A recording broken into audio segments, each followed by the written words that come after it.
Kabanata 1441. Walang dapat ipag-alala. Tahimik namang nakatingin sa kanya si Maxine. Nakikita ng mga bystander ang mas malaking larawan. Bilang isang taong nahuli sa laro, hindi mo makita ang sitwasyon kung ano ito. Hindi lang ikaw ang tao sa capital. Ang iba pang puwersa ay naruroon din. Maging si Mr. Lance Olukja na nagsisikap na magdulot ng kaguluhan sa kabisera. Tiyak na may susulong at aasikasuhin ang sitwasyon upang pigilan itong mawalan ng kontrol. Matapos marinig ang sinabi ni Maxine, namulat si James. Talagang mayroon kang talento para makakita ng mas malinaw kaysa sa aking nagagawa. Tama ka. Ano ang inaalala ko? Napangiti si Maxine. Sinadya niyang dumausdas palapit kay James. Samandal sa balikat nito. At iginiya ang kamay nito sa baywang nito. Mabilis na binawi ni James ang kamay niya. Anong ginagawa mo? Maxine asked with a flirtatious smile. Say, guwapo ba ako, James? Matapat na tumanggo si James. Yeah, ang ganda mo kasing nimpa. Ito ay hindi isang pagmamalabas na aktwal na tumawag sa iyong isa. Baka kaya natin. Maxine wore a suggestive expression. Magpapaalis lang ako. Bahagyang natarante si James at mabilis na napaatras. Nang magseryoso siya, naramdaman ni James na si Maxine ay isang mahusay na kakampi na nasa tabi niya. Ngunit natatakot siya na itulak nito ang kanyang mga limitasyon ng ganito. Hindi niya alam kung paano sasagutin ang mga alindog nito. Haha. Habang pinapanood si James na tumatakbo sa gulat, natawa si Maxine sa sarili. Pagkalabas ng bahay, nakahinga ng maluwag si James. Nang tangkaing akitin siya ni Maxine, maraming mga kaisipang hindi niya dapat sana nagsimulang pumasok sa kanyang isipan.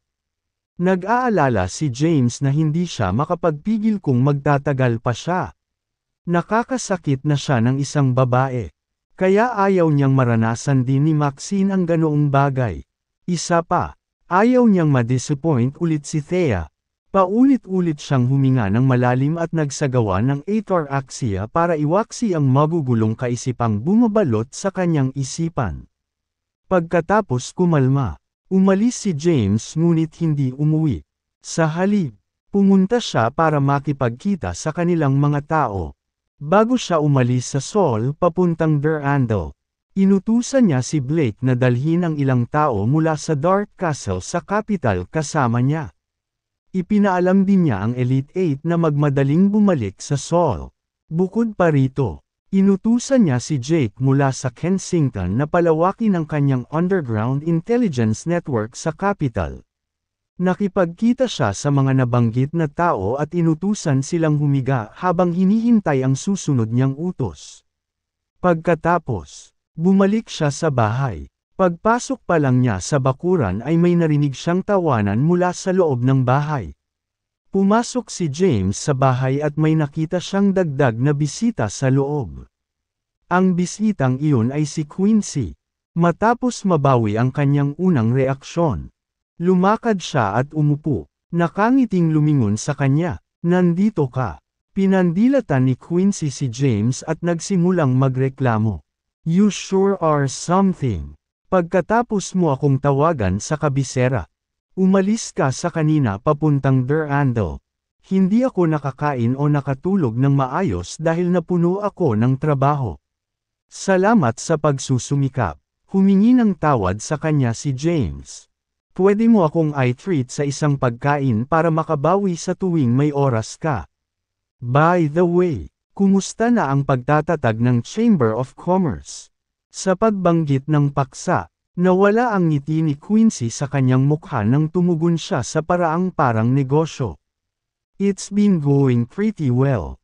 Naglakbay ako sa buong bansa at ginamit ko ang iyong pangalan para mag-recruit ng maraming kumpanya. Ang unang sumali sa Chamber of Commerce ay si Zane mula sa Hilaga. Sa Overlord of the North sa aming Chamber of Commerce.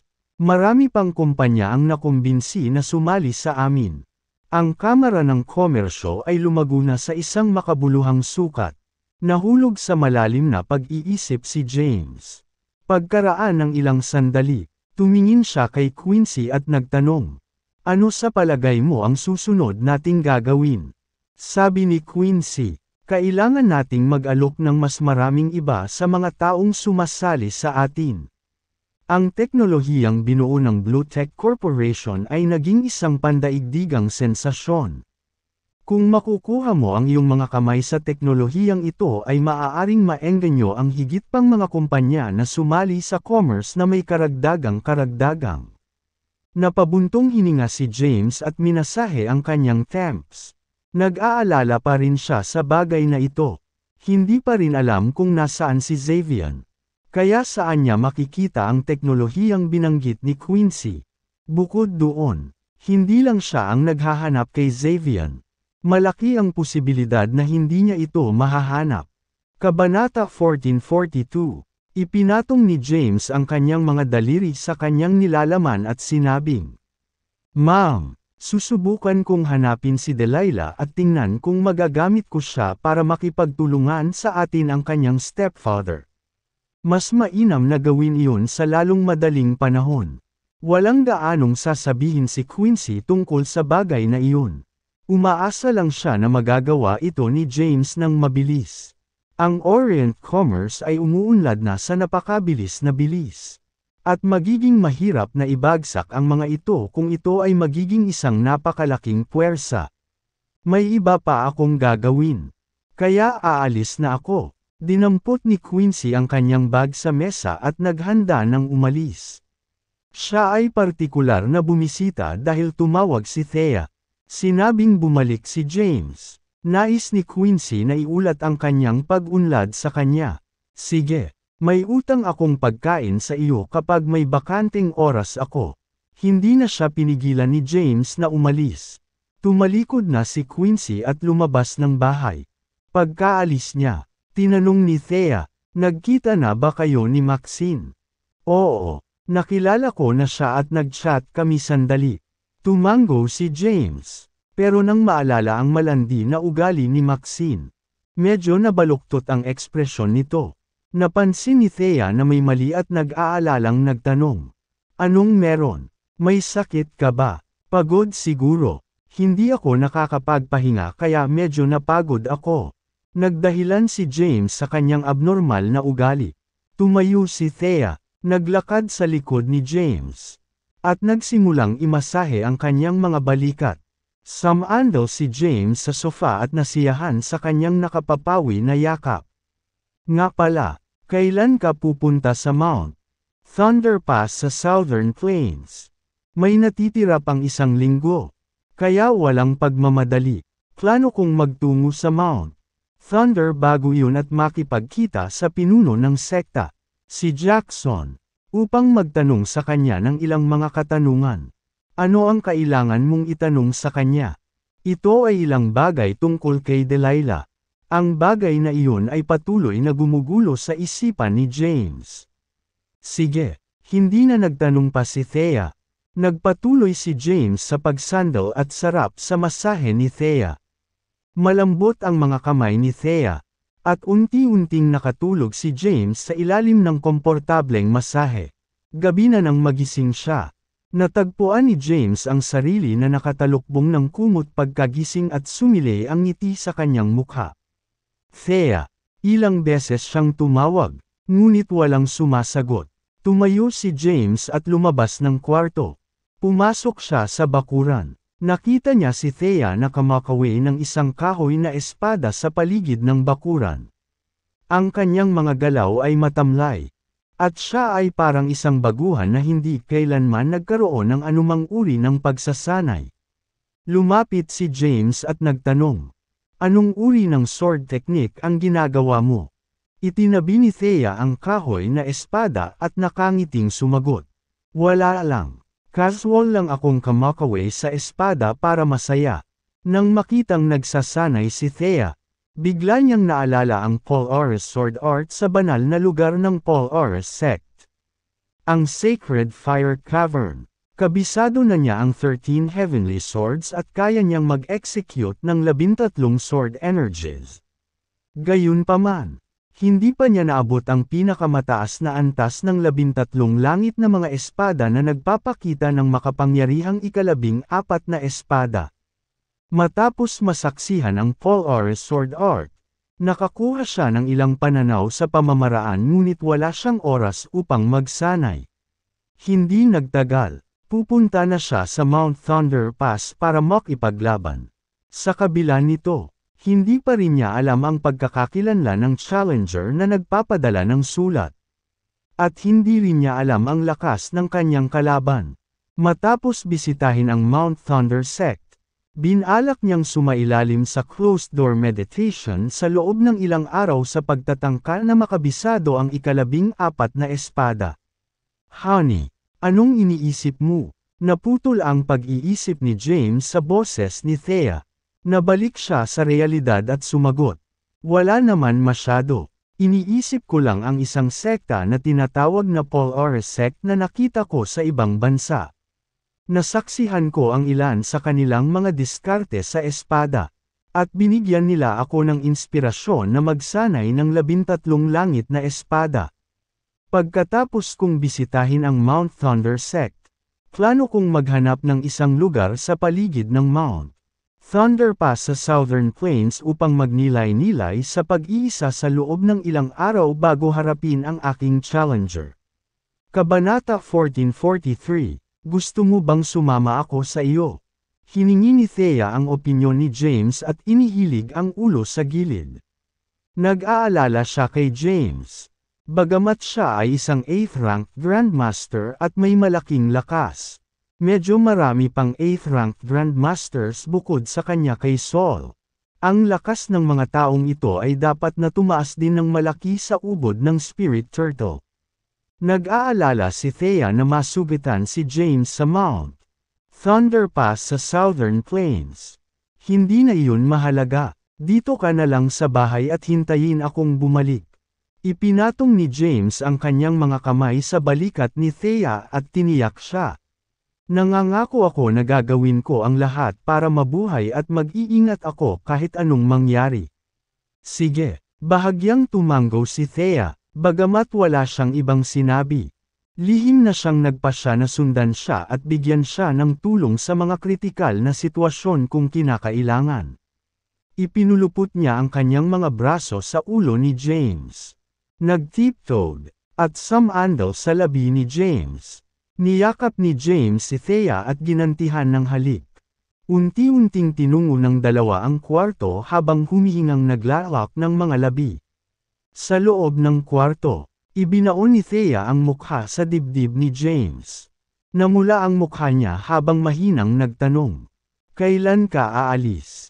Tiningnan ni James ang oras at nakitang 8:00 na ng gabi. Kailangan kong umalis sa Mount Thunder Sect sa lalong madaling panahon. Napilitan si James ng oras. Kinailangan niyang makipagkita kay Jackson sa lalong madaling panahon upang pag-usapan ang ilang mga hakbang. Pagkatapos, kailangan niyang maghanap ng lugar sa sakop ng Mount Thunder Sect para magnilay-nilay sa loob ng ilang araw. Hinayla ni Thea ang kumot sa kanyang hubog na figure. Tumingin siya kay James na may pag-aalalang mga mata at pinaalalahanan siya. Mag-ingat ka, nakangiting sagot ni James. Don't worry, alam ko kung paano alagaan ang sarili ko. Bumangon siya sa kama at nagbihis. Pagkatapos niyang magsuot ng damit, nagpaalam siya kay Thea at umalis sa rehiyon ng militar para sumakay ng pribadong eroplano patungo sa Mount Thunder Sect. Pagkaalis ni James ay dahan-dahang nagbihis si Thea. Pagkatapos, naglakad siya papunta sa sala. Matapos mag-isip ng ilang sandali, tumawag siya sa isang subordinate mula sa Celestial Sect at inutusan silang hanapin ang kinaroroonan nina Delilah at Xavier. Sa kalaunan, nakarating si James sa rehiyon ng militar at sumakay sa isang pribadong eroplano patungo sa Mount Thunder Sect. Sa oras na marating niya ang lokasyon ng Mount Thunder Sect, 11 na ng gabi, tumayo siya sa paanan ng bundok at tumingala sa mga puting bundok na nababalutan ng nyebe sa kanyang harapan. Ang huling beses na bumisita siya ay noong lumahok siya sa Mount Thunder Conference.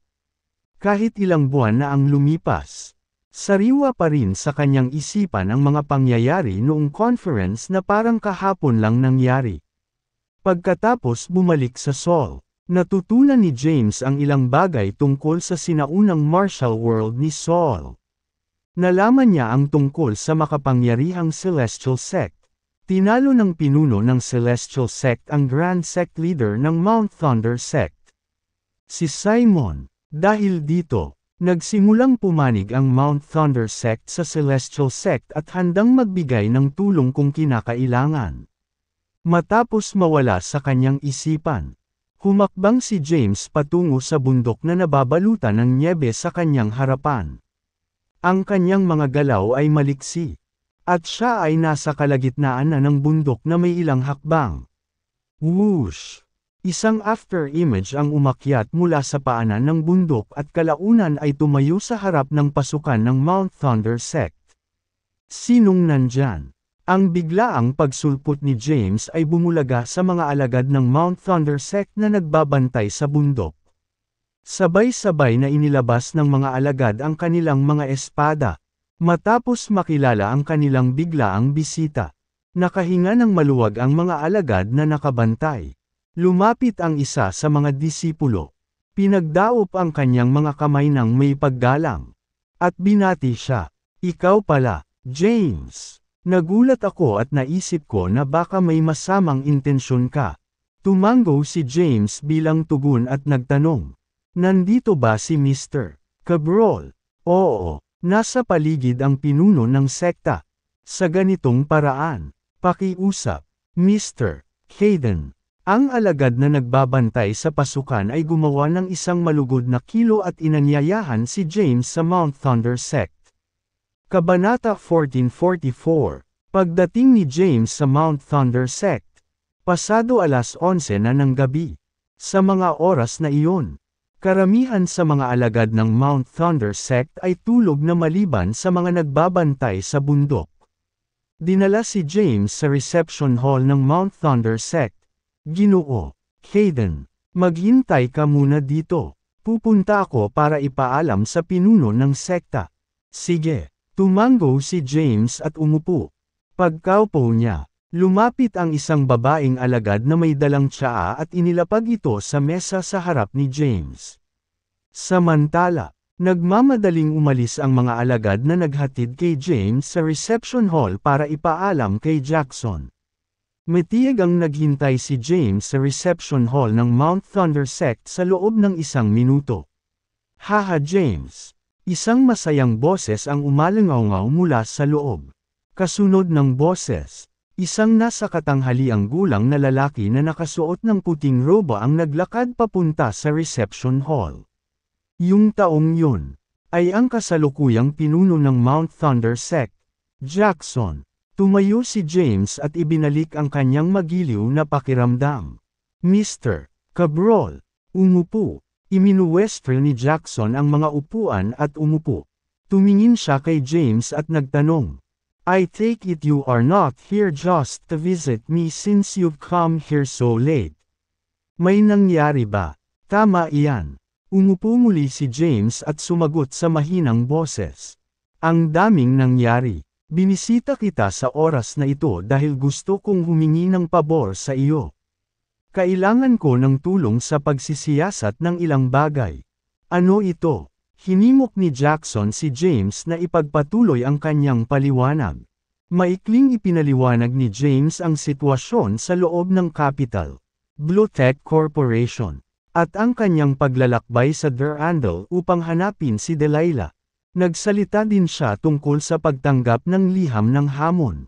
Gusto kong hilingin sa iyo na gamitin ang impluwensya ng Mount Thunder Sect sa sinaunang martial world at intelligence network para tulungan akong imbestigahan ang mga bagay na ito.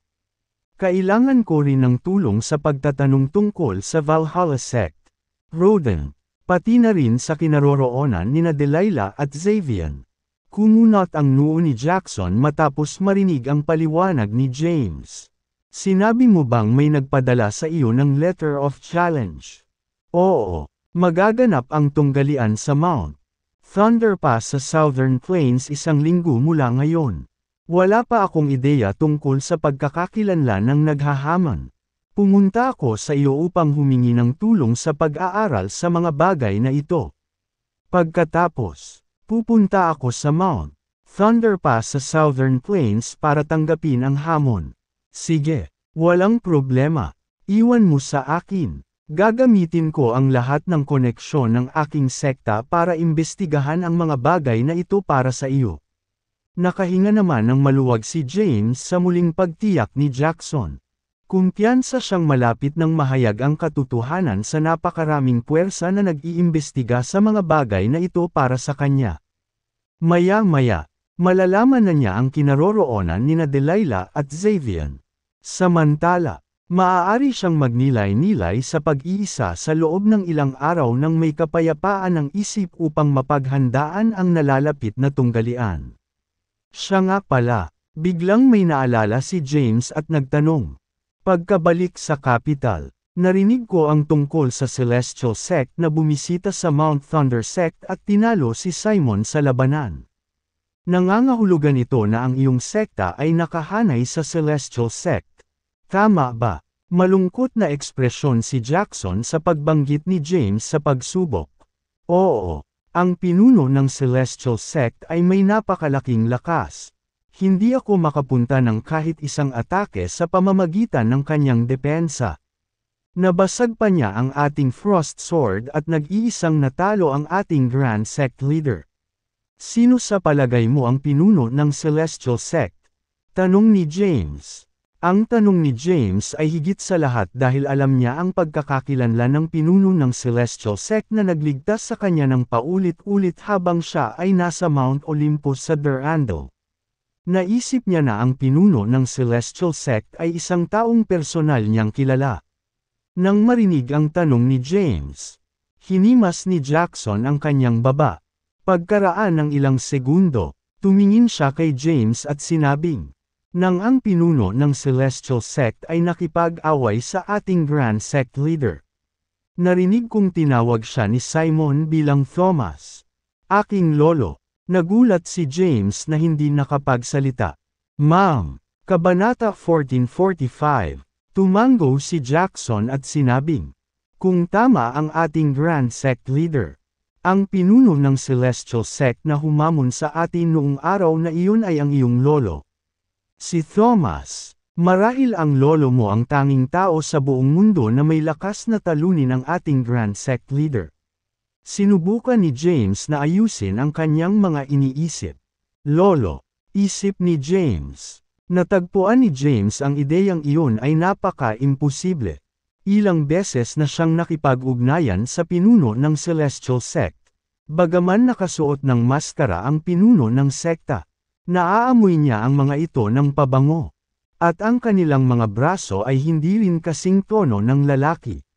Sa kabila ng kanilang mga pagsisikap na itago ang kanilang boses sa paggawa nito ng malalim at garalgal. Nakikilala pa rin ito bilang isang aktwal na lalaki. Lubos akong nagdududa. May pag-aalinlangan na sinabi ni James. Habang nasa Mount Olympus ako, halos magkasabay na lumitaw ang pinuno ng Celestial Sect at ang aking lolo. Lumitaw ang aking lolo nang umalis ang pinuno ng Celestial Sect. Iyan ay hindi makatuwiran maliban kung ang aking lolo ay nag-clone ng kanyang sarili. Hindi ba? Umiling si Jackson sa kawalan ng katiyakan at sinabing, freely my own speculation. Ang alam ko lang ay napakalakas ng pinuno ng Celestial Sect at natalo niya ako sa isang galaw lang. Ang lakas nila ay dapat nasa tuktok ng 8 ranggo. Kung anong antas ng Skyward Stairway ang Celestial Sect. Nakarating na ang pinuno. Hindi ako sigurado. Gayunpaman, dahil tinawag siya ng aming Grand Sect Leader na si Thomas. Sa palagay ko ay hindi siya nagkamali tungkol dito. Hindi siya nagkamali. Lalong nagsalubong ang kilay ni James. Ang iminungkahing pagkakakilanlan ng pinuno ng Celestial Sect ay tila hindi malamang sa kanya. Maaari niyang isipin ang posibilidad na si Thea ang pinuno ng Celestial Sect ngunit tiyak na hindi ang kanyang lolo ang taong pinag-uusapan. Sa sinabing iyon, naniniwala ako na ang pinuno ng Celestial Sect ay hindi kumikilos ng may malisyosong motibo. At saka, wala namang ginawang masama ang sekta. Pahayag ni Jackson. Tahasang inimbestigahan niya ang Celestial Sect at alam niya ang mga bagay na ginawa nilang kamakailan. Bagamat mabilis nilang kinuha ang sinaunang martial world, hindi nila pinatay ang sinuman. Huff! Huminga ng malalim si James. Isinasantabi niya ang paggamit ng pagkakakilanlan ng pinuno ng Celestial Sect sa ngayon. Ang pinakamabigat niyang gawain ay ang harapin ang nalalapit niyang laban sa Mount Thunder Pass. Nasa dilim pa rin siya tungkol sa pagkakakilanlan at ranggo ng kanyang kalaban. Wala nang mas nakakatakot kaysa makipaglaban sa isang kaaway na hindi mo alam. Pagkatapos ng maikling pakikipag-usap kay Jackson, tumayo si James at sinabing, Mr. Cabral, kailangan kong magtungo sa Mount Thunder Pass bago mag-umaga at humanap ng lugar na pagninilay-nilay sa mga susunod na araw para mapaghandaan ang nalalapit kong tunggalian.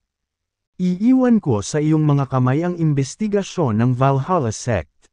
Delilah at Xavian. Tumayo si Jackson at sinabing, gagawin ko ang lahat para tingnan sila. Paano kung hayaan ang aking anak na babae na samahan ka sa Southern Plains? Nagulat si James sa mungkahi. Nagmamadaling paliwanag ni Jackson. Don't worry, I don't have ulterior motives. Ang aking anak na babae ay maaaring hindi sanay sa iba pang mga bagay. Ngunit siya ay napakahusay na nagbabasa at pamilyar sa lahat ng mga diskarte sa martial art na umiiral sa mundo. Kahit sino pa ang kalaban mo, makikilala niya sila sa pamamagitan ng martial art techniques na ginagamit nila. Ganyan ba talaga siya kay? Gulat na bulalas ni James. Ilang beses na niyang nakita si Delaney noon. Mula sa kanyang mga obserbasyon, si Delaney ay isang maganda at charismatic na babaeng ngunit katamtaman pagdating sa martial arts. Maliban doon, walang kakaiba sa kanya. Talagang, ngumiti si Jackson at sinabing, ang Mount Thunder Sect ay may maraming martial art technique na nakakalat sa buong mundo. Bukod sa ilang signature martial art techniques na nawala mula sa martial world. Halos nabasa na ni Delaney ang lahat ng dapat basahin. Nag-isip sandali si James at nagpasya na marahil ay isang magandang ideya ang pagdadala ng isang buhay na encyclopedia ng sinaunang martial world. Maganda ang punto mo. Gayunpaman, magbibiyahe ako buong gabi. Kaya hindi ako sigurado kung magagawa mo ang iyong anak na babae. Tinaas ni Jackson ang kamay niya para pigilan siya. Wala namang mahinang martial artist. Dahil pumayag ka na, aabisuhan ko kaagad si Delaney para maghanda sa pag-alis sa Southern Plains kasama ka. Sige, marahang tumango si James. Maghintay ka lang James. Ipaalam ko sa kanya kaagad. Pagkatapos mag-iwan ng ilang salita, tumalikod siya at umalis. Umupo ulit si James at nagsimulang maghintay. Kabanata 1446. Samantala, gising pa rin si Delaney sa library na matatagpuan sa wing building ng Mount Thunder Sect.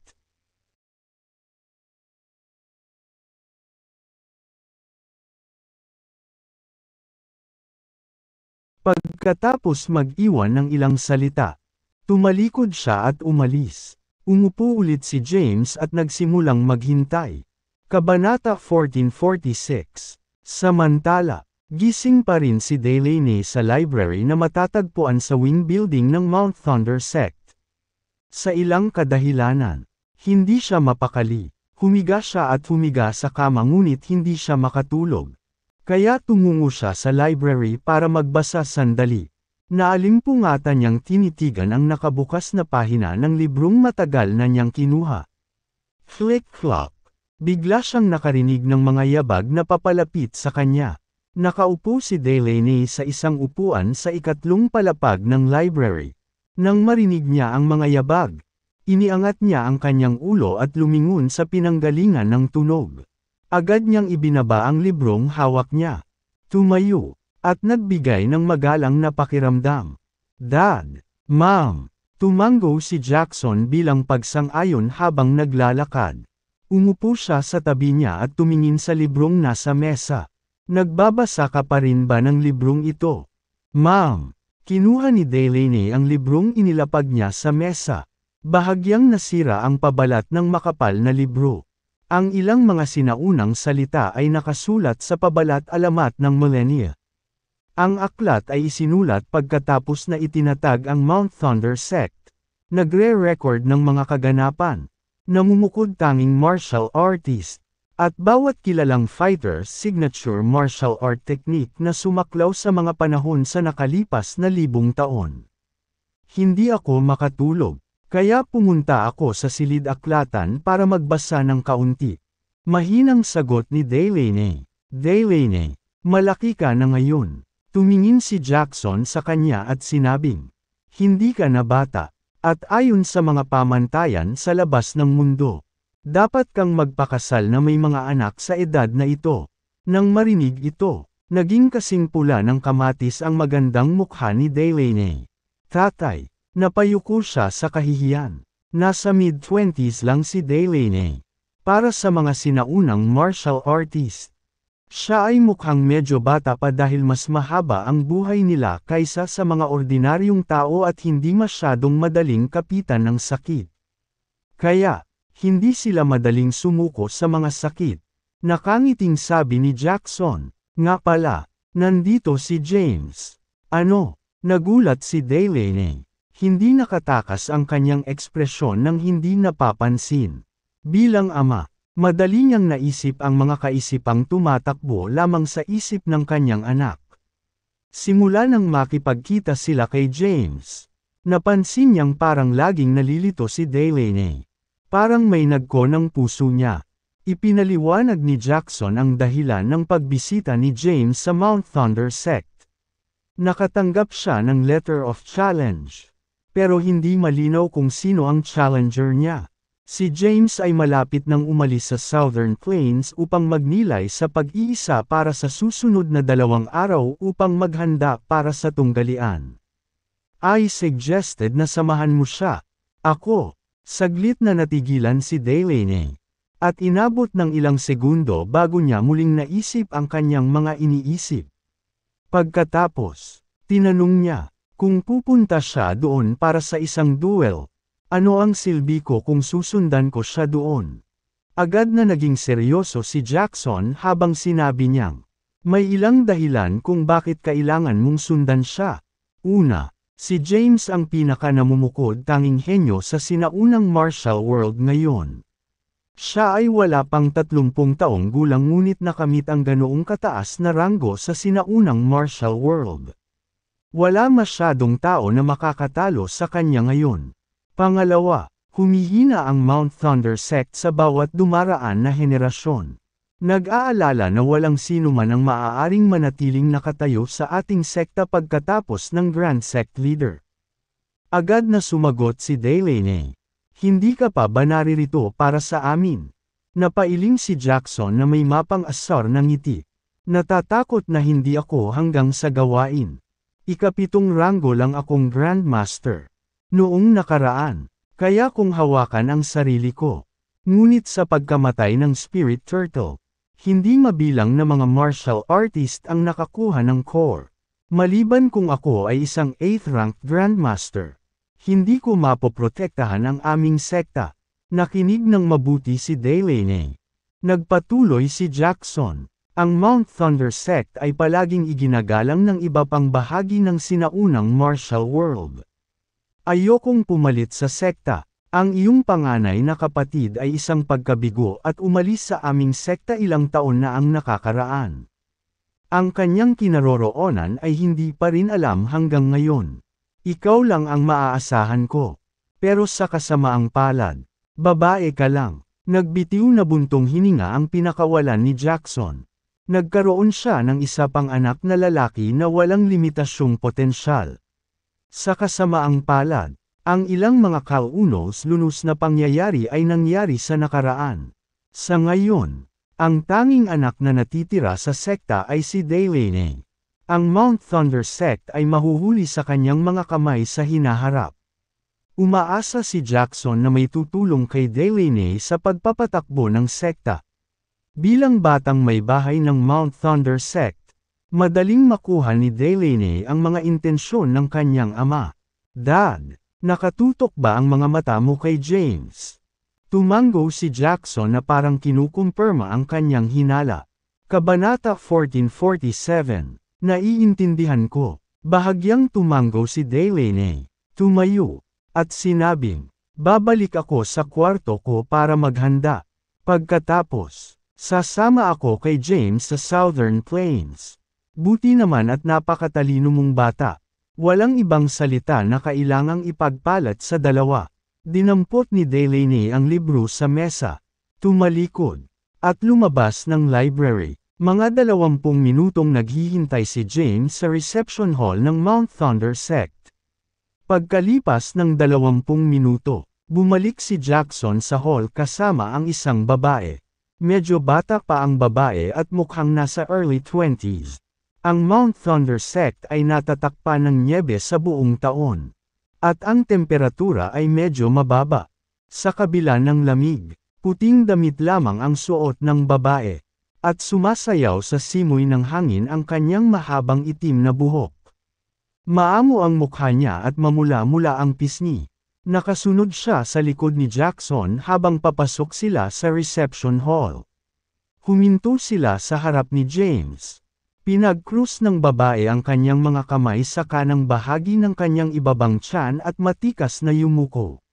Natutuwa akong makilala ka, Mr. Hayden. Ngumiti si Jackson at sinabing, James, pasensya na kung pinaghintay kita ng matagal. Tumayo si James at sinuklian ang ngiti ni Jackson. Ayos lang. Bumaling si Jackson kay Delaney at inutusan siya.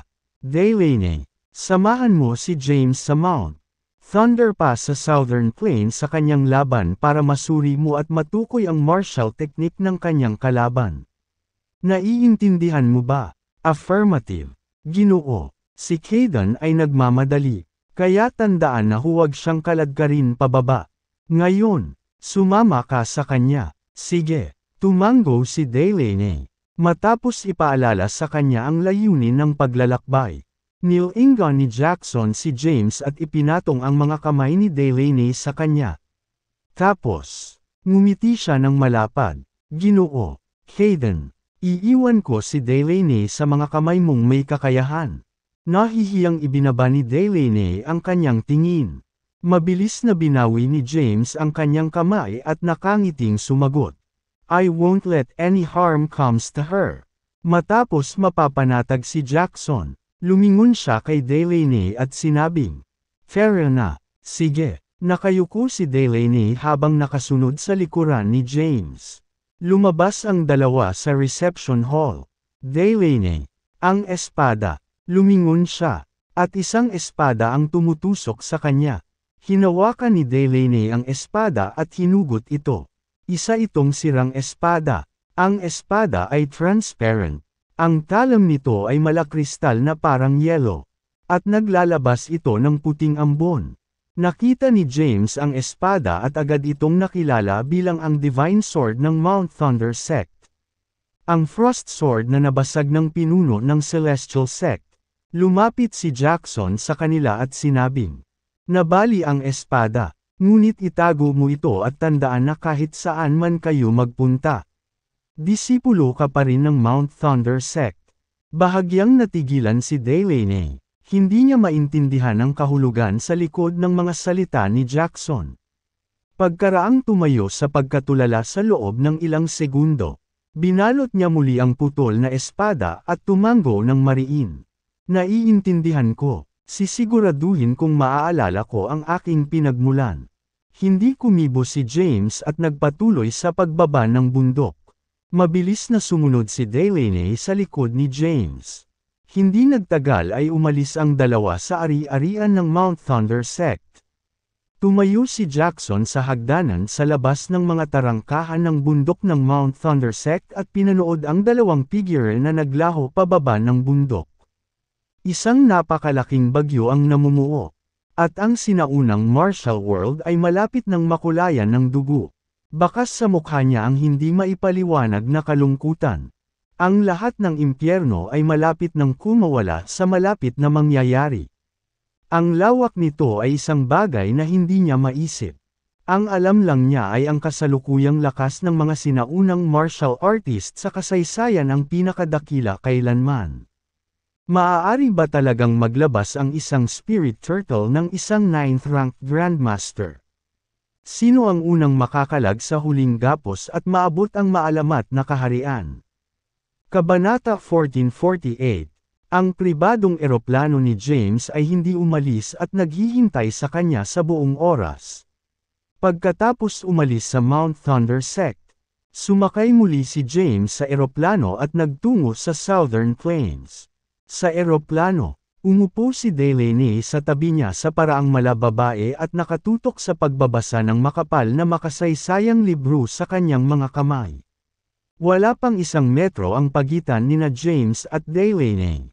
Ibinato ni James ng casual na sulyap ang babaeng katabi niya at nakitang interesado siya sa tinatawag nitong living encyclopedia ng sinaunang martial world. Ilang beses na niyang nakilala si Delaney ngunit halos hindi niya ito nakakausap. Ano binabasa mo? Saglit siyang pinagmasdan ni James at hindi maiwasang magtanong dahil sa curiosity. Nang marinig ang tanong niya, ibinaba ni Delaney ang libro at ngumiti kay James. Ang kanyang makikinang na mapuputing ngipin ay kumikinang sa kanyang mga labi. At kitang-kita ang kanyang dalawang mababaw na dimples. Ang kanyang matamis na ngiti ay sapat na upang matuno ang puso ng sinuman. Ito ay isang libro na isinulat ng Mount Thunder Sect. Ipinaliwanag ni Delaney. Mula sa kasaysayan ng aming sekta. Palagi kaming nagtitipon ng impormasyon at naitala ang mga pangyayari na nangyari sa iba pang panahon ng kasaysayan. Kasama rin dito ang mga mahuhusay na martial artist sa buong henerasyon at ang unang pagpapakita ng bawat martial art technique. Ganoon ba kalawak? Napukaw ang curiosity ni James. Oo, patanjin ako. Ibinigay ni Delaney ang aklat sa kanyang kamay at sinabing, ang aklat na ito ay naglalaman ng mga pangyayari noong nakaraang daang taon. Nasa library ng sekta namin ang mga nakakatanda. Kinuha ni James ang libro. Binuksan ito. At sinimulang basahin ito. Ito ay tulad ng sinabi ni Delaney at naglalaman ng mga makasaysayang talaan noong nakaraang siglo. Nagsimula ang mga record mula sa pagbagsak ng nakaraang dinastiya. Nakasubsob si James sa pagbabasa ng libro. Naitala pa nga ng aklat ang paglahok ni Gu sect sa digmaan at ang taong kilala noong siglong iyon. Si Callan. Bukod dito, ang pagkakatatag ng Sol ay isinulat din sa mga pahina ng libro. Naglalaman ito ng hindi kapani-paniwalang detalyadong mga talaan ng kasaysayan. Sa dulo ng libro, nakita niya ang pangalan ng isang pamilyar na tao sa isa sa mga pahina. James Caden, isang miyembro ng Cadence na namumuno sa Ancient Four. Komprehensibong pagsusuri, ika-3 sa huling 1,000 taon. Matapos basahin ito ni James, naabutan niya ang kamay nito na nahihiyang nangangamot sa ilong. Lumingon siya sa babaeng katabi niya. Sino ang nagsulat nitong huling talata? Sumagot si Delaney. Ang tatay ko. Nakangiting sabi ni James. Hindi ko akalain na ganoon kataas ang tingin sa akin ni Mr. Cabral. Sa sinabi nito, ibinalik niya ang libro kay Delaney. Kinuha ni Delaney ang libro at iniligpit ito. Tanong ni James. Dahil ang Mount Thunder Sect ay may mga talaan ng mga kaganapan sa nakalipas na millennia. Sino ang una at pangalawa sa mga martial artist na sinusunod ng iyong sekta? Pamilyar si Delaney sa kasaysayan ng martial world at sumagot ng walang laktaw. Ang numero 1 ay natural na prinsipe ng Orchid Mountain. Ayon sa mga record ng kasaysayan, nakita niya ang pagiging isang 9th-ranked Grandmaster. Iniisip din na siya ay talagang tumuntong sa ika-9 na ranggo. Tanong ni James, kung ganoon, sino ang pangalawa? Espiritu. WHO. Itinagilad ni James ang ulo sa pagkalito. Ipinakilala siya ni Delaney ng detalyado. 100 taon na ang nakalilipas. Siya ay isang walang talo na martial artist na nakabuo ng spiritual art at spiritual calm. Kilala rin siya bilang salot ng henerasyong iyon. Sa ating mga sinaunang aklat, naitala na ang iba't ibang kamangha-manghang mga martial artist mula sa iba't ibang panig ng mundo ay nagtipon upang ibagsak siya. Gayunpaman, karamihan sa kanila ay hindi katugma para sa kanya. Kung ang kanyang cultivation ay hindi nagkamali sa kanyang true energy na magulo, hindi siya mawawala. Ano ang ranggo ng espiritu sa mga sinaunang aklat ng Mount Thunder Sect?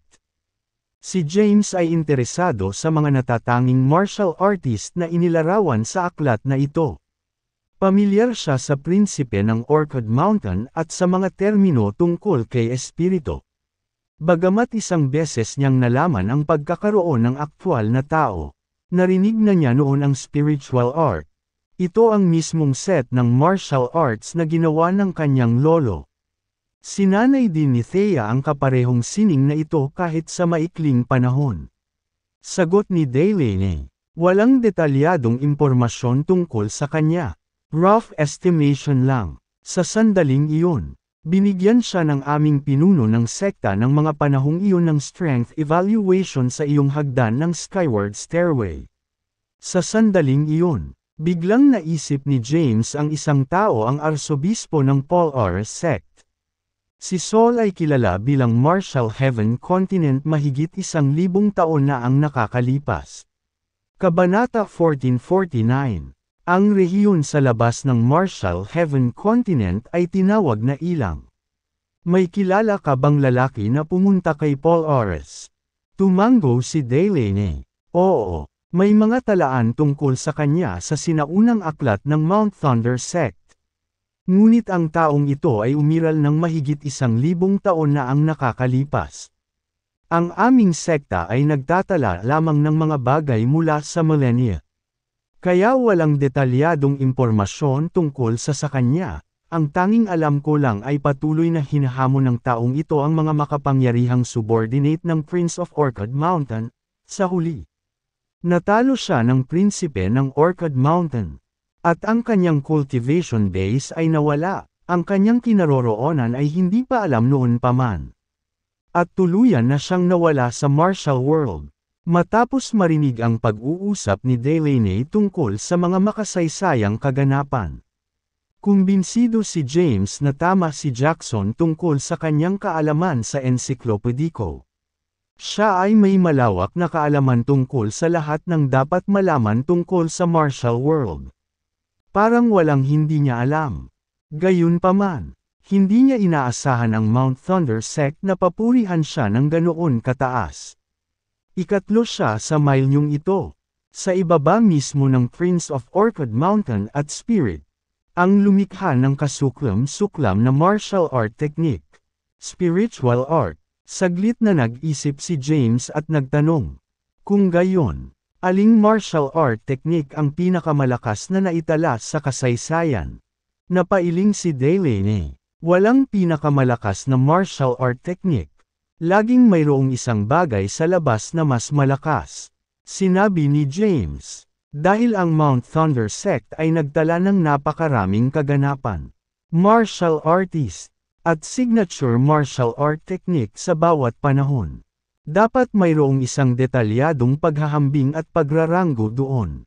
Kinumpirma ni Delaney ang kanyang teorya.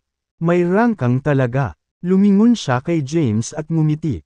Nabighani si James sa nakakasilaw nitong ngiti. Ang kanyang ngiti ay parang isang magandang piraso ng sining. Ito ay sapat na kaibig-ibig upang matuno ang puso ng isang tao. Ipinatong niya ang baba niya sa kamay niya at tumingin kay James. Gusto mo ba talagang malaman? Nagsimulang mabuo at bumubula ang pagnanasa sa kanyang puso. Nagmamadali siyang nagsagawa ng ataraxia. Noong nakaraan, hindi siya magkakaroon ng mga paghihimok na tulad nito kahit na anong babae ang kanyang kaharap.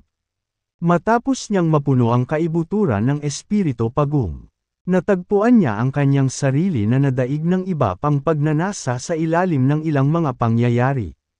Ito ay isang malakas na pagnanais para sa kababaihan, pera, at kapangyarihan. Bahagyang natigilan si Delaney sa ginawa ni James. Hindi siya sigurado sa nangyari. Ngunit bigla niyang ipinikit ang kanyang mga mata. Pagkaraan ng ilang segundo, sa wakas ay pinigilan ni James ang pagnanasa sa loob ng kanyang puso. At binuksan niya ang kanyang mga mata. Siya, tumingin kay Delaney, na nakasandal pa rin ang baba sa kamay at nakatitig sa kanya. Pakiusap, sabihin mo sa akin ang tungkol dito. 1/3. Maingat na ipinaliwanag ni Delaney. Ang Mount Thunder Sect ay talagang inuri at nireranggo ang mga diskarte sa martial art na lumitaw sa buong kasaysayan. Sa kanilang komprehensibong rangkang, ang 4 na mahusay na pagpipinta na naiwan ng prinsipe ng Orchid Mountain. Pumangalawa, nakuha agad ng impormasyon ito ang atensyon ni James. Ang 4 na mahusay na pinta. Alam niya ang 4 na mahusay na pagpipinta, na may mga talaan ng hindi pangkaraniwang pamamaraan ng paglilinang sa loob ng mga ito. Ang unang pagpipinta, Moonlit Flowers on Cliffside's Edge, ay nagbigay daan sa kanya na pagalingin ang lahat ng kanyang mga sugat matapos itong sanayin kasama si Cynthia sa ilang sandali. Mahirap isipin kung gaano kakilakilabot ang kumpletong sekreto ng 4 na mahusay na pagpipinta. Dagdag pa, laking gulat niya nang malaman na pangalawa lang ito sa overall ranking. Ano ang unang ranggo? Naging solemn na ang mukha ni Delaney nang marinig ang pagtatanong ni James tungkol sa unang martial art technique. Naglaan siya ng oras para tumugon. Napakakaunti ang naitala tungkol sa martial art technique na unang naranggo bukod sa isang misteryosong taong binanggit. WHO. Siya ay isang figure na hindi nakikita ng publiko. Walang nakakaalam kung ano ang hitsura niya. At walang nakita sa kanya noon. Gayunpaman, may mga tala na siya ay nabubuhay sa parehong panahon ng prinsipe ng bundok ng Orchid.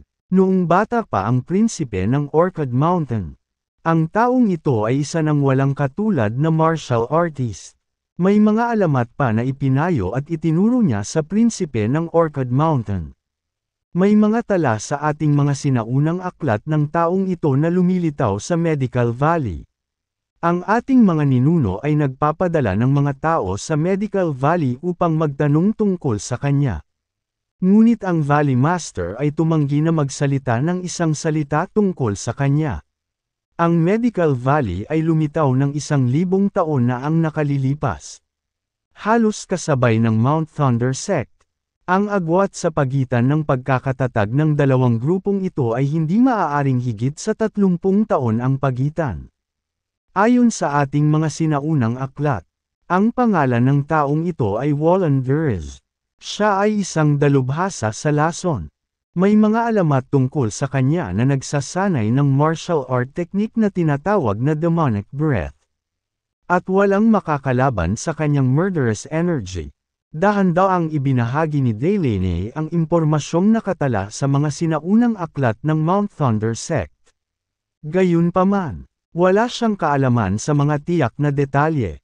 Kabanata 1450. Alam lang ni Delaney ang tungkol sa demonic breath at murderous energy. Kung ano talaga ang demonic breath at murderous energy, hindi niya alam. Walang paglalarawan sa kanila sa mga sinaunang aklat ng Mount Thunder Sect. Pinagpatuloy siya ni James ng kung ano-anong tanong. Ang Mount Thunder Sect ay ang pinakaiginagalang na sekta sa sinaunang martial world. Sa loob ng 1,000 taon, ang bawat kaganapan sa mundo ng martial art ay naitala ng detalyado. Kasama rin dito ang paglalarawan ng iba pang diskarte sa martial art. Ang 13 Heavenly Sword ng Cadence ay gumawa din ng isang pangalan para sa sarili nito, na nangunguna sa mga diskarte sa espada. Ang 13 langit na espada ay nauna sa ranggo dahil ang 14 na espada ay sabi-sabing kayang niyanig ang langit at lupa. Bagamat walang nakabisado ang 14 na espada, ang alamat na ito ang dahilan kung bakit ito itinuring na mataas. Ibinahagi ni Delaney ang maraming kaalaman niya kay James. Bago nila namalayan, nakarating na sila sa Southern Plains. Pagdating nila sa Southern Plains Military Region, pasado alas 4 na ng umaga, gabi na noon, ngunit maliwanag ang ilaw sa rehiyon ng militar. Bumaba si James sa eroplano at lumabas. Maraming general na nakasuot ng damit militar ang nakatayo sa kanyang harapan. Hari ng Dragon. Agad na sumugod ang isang general. Ito ay General Grant. Napatingin si James kay Levi. Ang Southern Plains ay hindi isang monolith sa anumang paraan. Maraming tao mula sa ibang puwersa ang nakapasok sa Southern Plains, na nasa ilalim ng kanyang jurisdiction. Matagal na niyang gustong linisin ang lugar ng mga tutol nito ngunit abala siya sa ibang bagay na pinakabagong. Hindi ako nananatili sa rehiyon ng militar.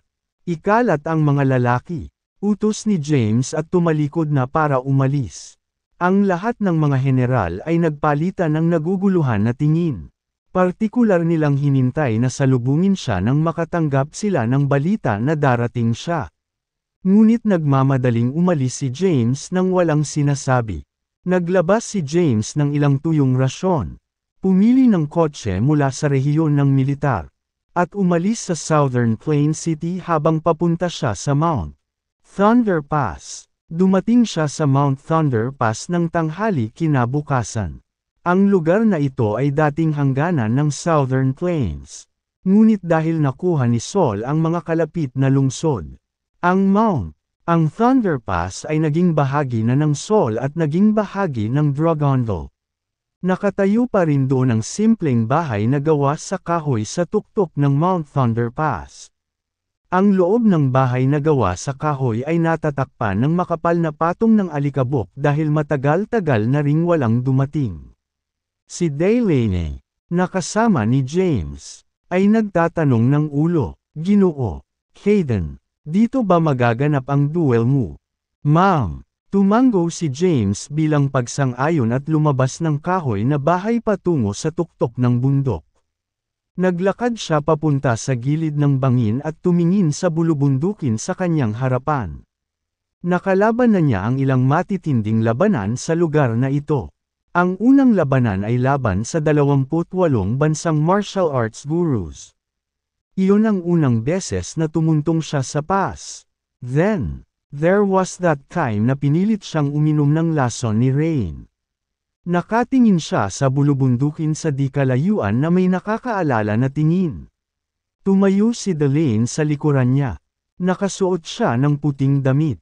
At ang kanyang mahabang itim na kondado ay dumaloy sa kanyang ulo na parang malasutla na talon. She radiated with an ethereal aura na para bang isa siyang diyosa na bumaba sa lupa. Hindi umimik si James kaya nanatili din siyang tahimik. Maya-maya, nawala si James sa kanyang alaala sa nakaraan. Lumingon siya at nakita niya si Delaney na nakatayo sa likuran niya. Mayroon pang 6 na araw bago maganap ang tunggalian. Sa susunod na 2 araw, magsasanay ako ng aking sword technique. Ikinalulungkot ko na kailangan mong magtiis na manatili sa tigang na bundok na ito. Ngumiti si Delaney at mahinang umiling bilang tugon kay James. Pagkatapos nito, sinubukan ni James ang lahat na huwag pansinin si Delaney dahil alam niyang mahihirapan siyang pigilan ang tukso sa kanyang puso kung mananatili siyang malapit sa isang babae. Kaya naman, gusto niyang lumayo hanggat kaya niya. Inilabas ni James ang Blade of Justice. Ang Blade of Justice ay may napakagandang hitsura at humigit kumulang 156 na sentimetro ang haba. Hindi ito mukhang isang maalamat na espada. Kabanata 1451. Nang makitang iginuhit ni James ang kanyang Blade of Justice, napilitan si Delaney na magtanong, Mr. Hayden, yan ba ang Blade of Justice mo? Oo, tumango si James sa kanya. Sinulyapan ni Delaney ang mukhang plain na espada sa kamay ni James. Napaisip siya sandali at sinabing, mula sa ano, naiintindihan ko. Ang espadang ito ay isang maalamat na espada na ginawa ng mga swordsmith mula sa buong mundo noong panahon ni King Quavon. Ang espada ay nilalayong kumatawan sa ganap at pinakamataas na kapangyarihan. Noong sinaunang panahon, ang may hawak nito ay maaaring pumatay nang hindi muna binibigyang katwiran ang kanilang mga aksyon. Ito ay isang pambihirang espada. Nabasa ko ang mga tala tungkol dito sa mga sinaunang aklat. Matapos bumagsak ang dinastiya, nawala ang espada, at kalaunan ay nauwi ito sa isang master swordsmith. Natatakot ang panday ng espada na mahulog ito sa mga kamay ng masamang tao at magdulot ng panganib sa mundo. Kaya, gumamit siya ng mga espesyal na materyales upang muling ihagis ang espada at hindi na nagpatuloy sa panghuling pagpipino. Ganoon ba? Namangha si James sa impormasyong ibinahagi ni Delaney. Alam niya ang kasaysayan ng Blade of Justice ngunit hindi niya alam na mayroon pa itong cast sa paligid ng talam nito. Bahagyang tumango si Delaney. Ma'am, ito ay sinasabing ginawa gamit ang kakaibang material para itago ang tunay na talas ng espada. Gayunpaman, hindi ako sigurado tungkol sa katotohanan ng pahayag na ito. Isang beses ko lang nabasa ang tungkol dito. Sa isang sinaunang aklat na walang pamagat. Maaaring peke ito dahil kung ang espadang ito ay kapareho ng dynasty na iyon. Hindi ito magiging Blade of Justice ni Saul. Sa halip, ito ay pag-aari ng isa pang nagtanong ng martial artist noong panahong iyon. Mariing pinagmasdan ni James ang espada sa kanyang kamay. Parang ordinaryong espadang bakal, bukod sa pagkakaroon ng matalas na gilid. Tila walang espesyal dito. Nag-isip siya sandali at nagtanong. Babanggit ba nito kung paano bumaba sa cast? Sumagot si Delaney. Ipakita mo sa akin ang espada. Inabot ni James ang Blade of Justice. Kinuha ito ni Delaney. Dinama ang bigat nito sa kanyang mga kamay. At siniyasat ang hitsura nito. Ang ay hindi mabigat at parang namagaan kumpara sa iba pang maalamat na mga espada. Ngunit mayroon itong espada mas makapal na talam. Baka totoo ang mga kwentong iyon. Matapos suriing mabuti ang espada, sinabi ni Delaney, isang mahiwagang materyal ang tumatakip sa talam ng espada. Kung tama ang pagkakaalala ko, kailangan mong i-concentrate ang true energy para masira ang cast na tumatakip sa espada. Ganoon ba? Pagdududa ni James. Oo. Ito nga, dapat mong subukan ito, Mr. Hayden.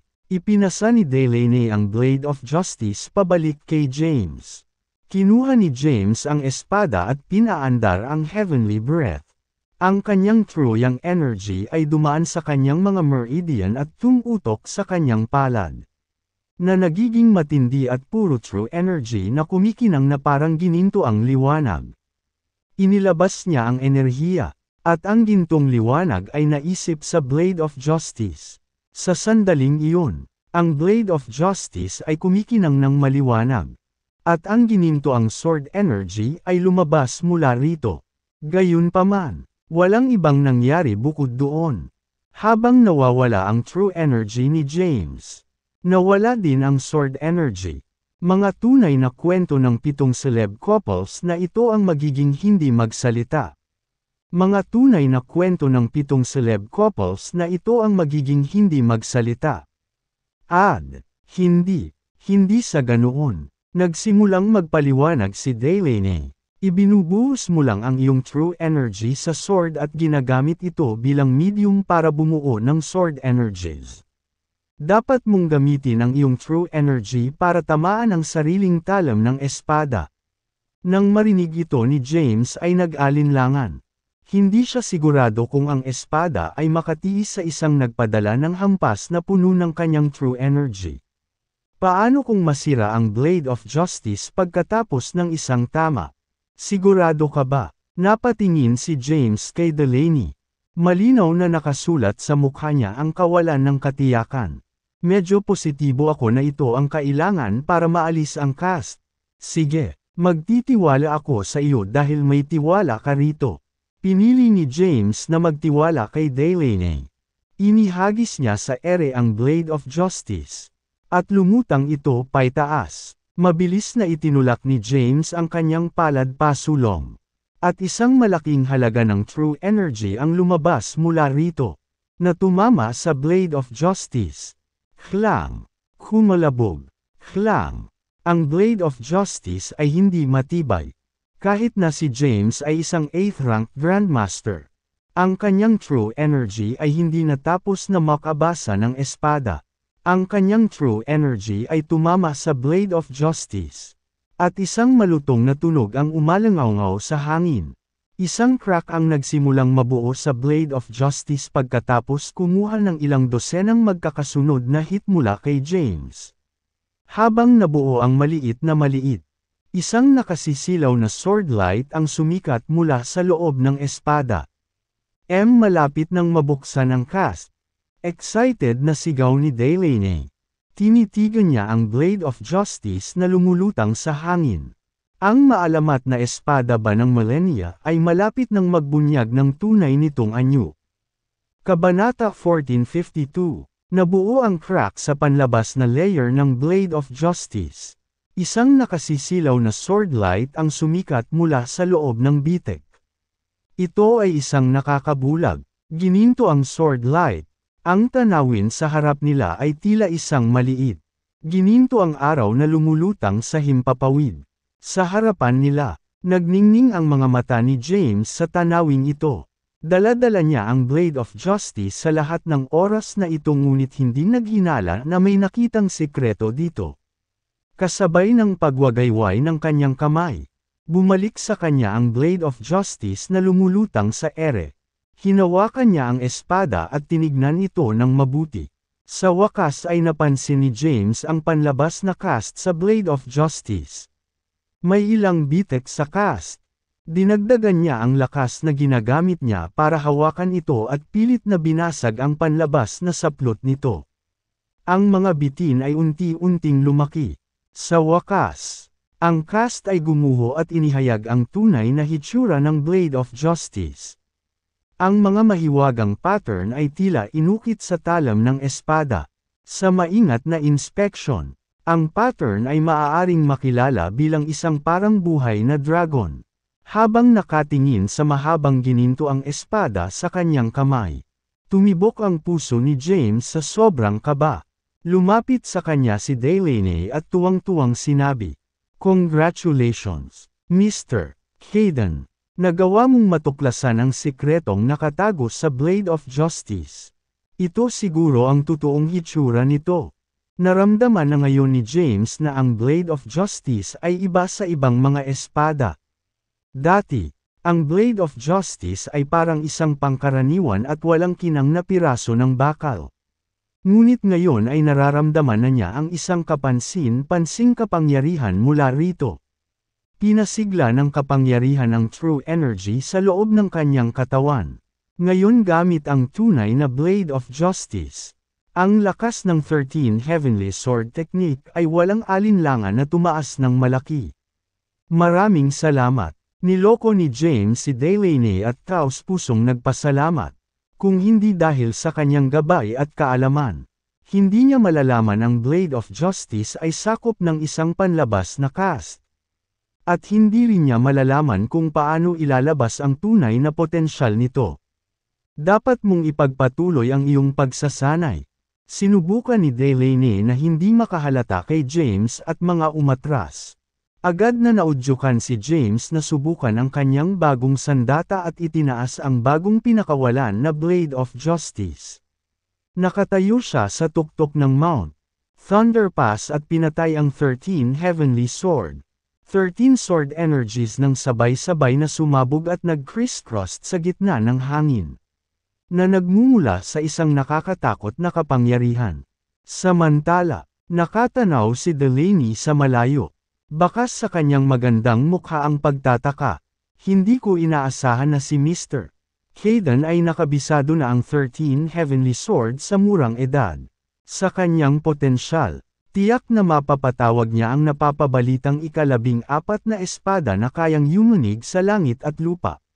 Pagkatapos magsanay ni James ng isang beses, tinawag niya itong isang araw.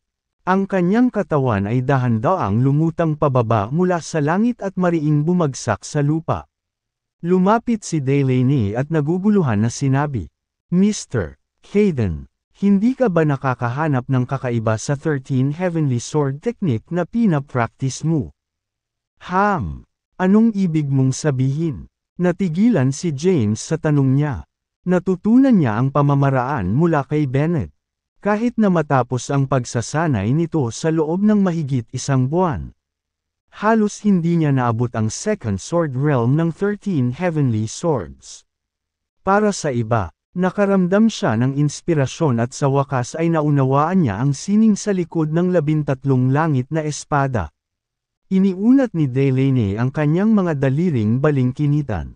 Hinaplos ang kanyang baba, at nag-isip na kumunat ang kanyang mga kilay. Pagkaraan ng ilang sandali, dahan-dahan siyang nagsalita. Hindi ko pa nakita ang totoong 13 Heavenly Sword dati. Ngunit nabasa ko sa ating mga sinaunang talaan na ang ninuno ng mga Kayden ay ang pinuno ng 4 na opisyal na nagsilbi sa Prinsipe ng Orchid Mountain. Isa siyang makapangyarihang martial artist. Ngunit tiyak na higit pa sa 13 Heavenly Sword kaysa sa simpleng pagpapatawag ng 13 Sword Energies. Nilingan niya si James at sinabing, ang pagtawag sa 13 Sword Energies ay simple kung mayroon kang kaunting pangunawa sa swordsmanship at nagtataglay ng makapangyarihang true energy. Maaari mong ibahin ang iyong true energy sa 13 Sword Energies. Ngunit kung iyon lang ang nasa teknik, ang 13 Heavenly Sword ay hindi magiging karapat-dapat na itinuring bilang ang pinakamakapangyarihang sword technique sa mundo.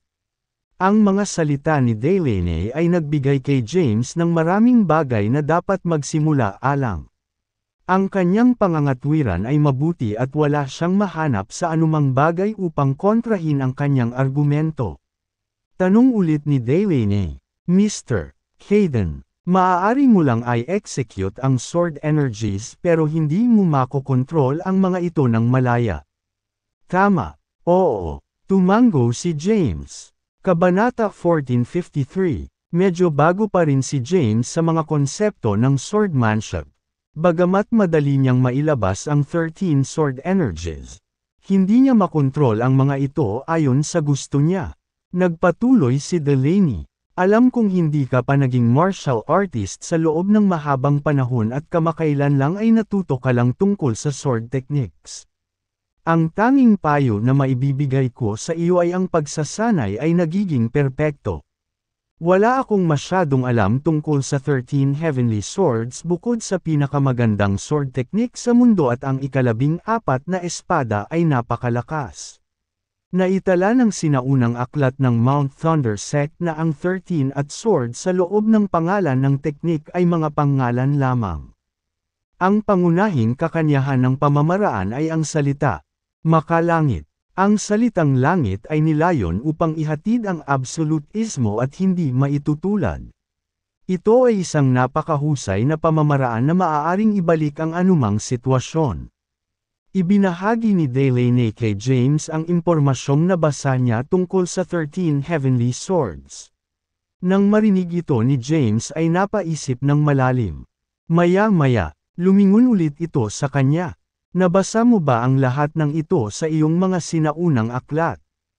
Oo, tumango si Delaney, ngumiti, at sinabing, hindi lamang naidokumento ng aking sekta ang mga nakaraang kaganapan at mga diskarte sa martial arts sa loob ng nakalipas na 1,000 taon.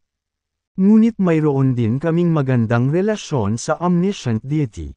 Noong bata pa ako, Madalas akong bumisita sa Jade Sect. Napatigilid ang ulo ni James sa hindi pamilyar na termino. Jade Sect. Ano yan? Ito ay isang neutral na sekta na itinatag ng omniscient deity at ito rin ang intelligence network ng sinaunang martial world. Kumakalat sa buong mundo ang intelligence network ng Jade Sect. Sa loob ng 1,000 taon, walang alam ng omniscient deity. Ang omniscient deity ay isang titulong ibinibigay sa bawat pinuno ng sekta ng henerasyon sa Jade Sect. Muling paliwanag ni Delaney, nakita ko. Biglang natauhan si James. Hindi niya malalaman na may isa pang sekta na tinatawag na Jade Sect o tungkol sa omniscient deity sa sinaunang martial world kung hindi ito binanggit ni Delaney sa kanya. Gayunpaman, hindi niya ipinagpatuloy ang pagtatanong tungkol sa mga ito. Sa halip, nagpatuloy siya sa pagtatanong ng higit pa tungkol sa 13 Heavenly Sword at sa 14 na sword ng teknik. Ang 14 na espada.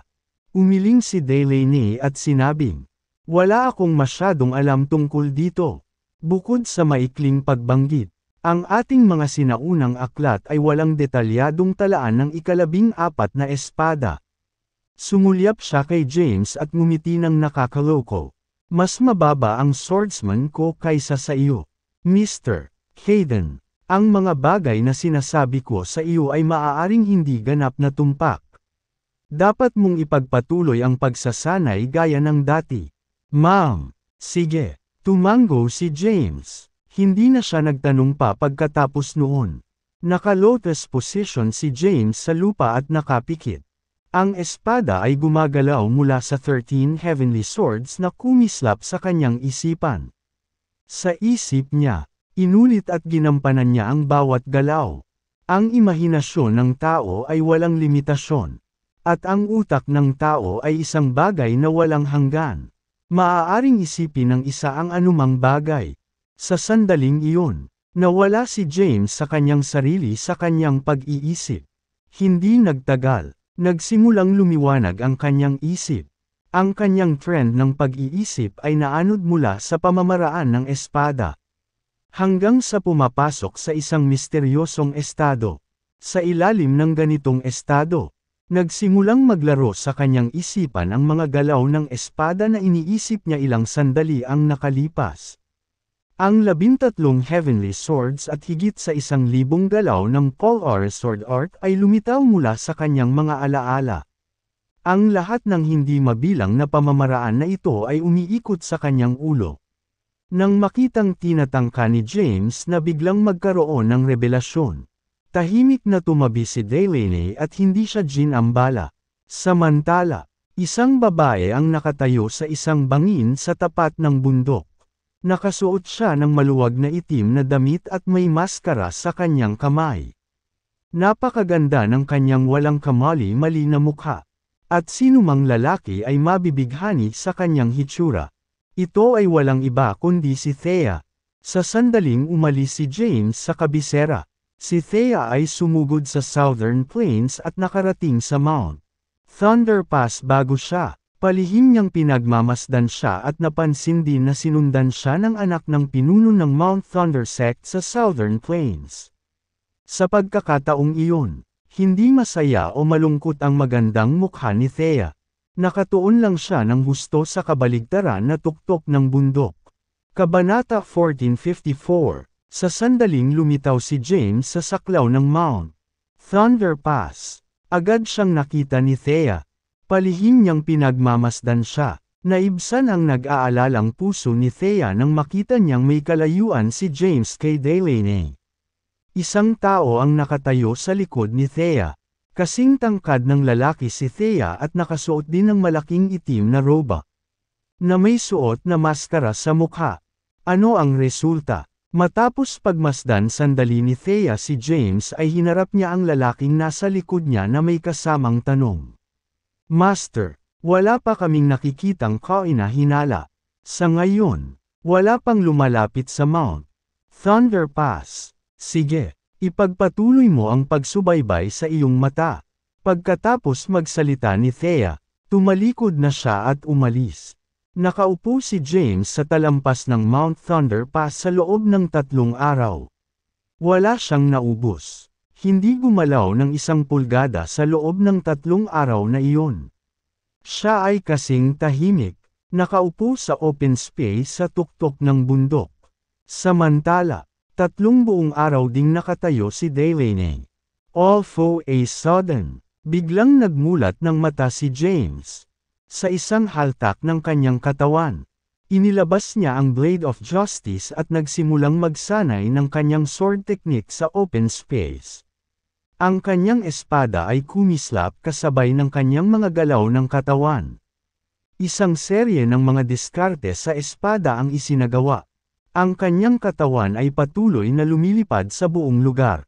Tahimik na pinapanood siya ni Delaney na nagsasanay. Nakatutok ang mga mata niya kay James. Sa takot na baka makaligtaan siya, tinitigan niya ito ng mabuti habang nagsasanay ito. Noong una, nakakasabay pa ang mga mata niya sa mga galaw ni James. Pero unti-unti, nahihirapan siyang makakita ng malinaw. Nakita lang niya ang after image niya at ang espada nito na gumalaw sa hangin. Ipinagpatuloy ni James ang kanyang sword technique.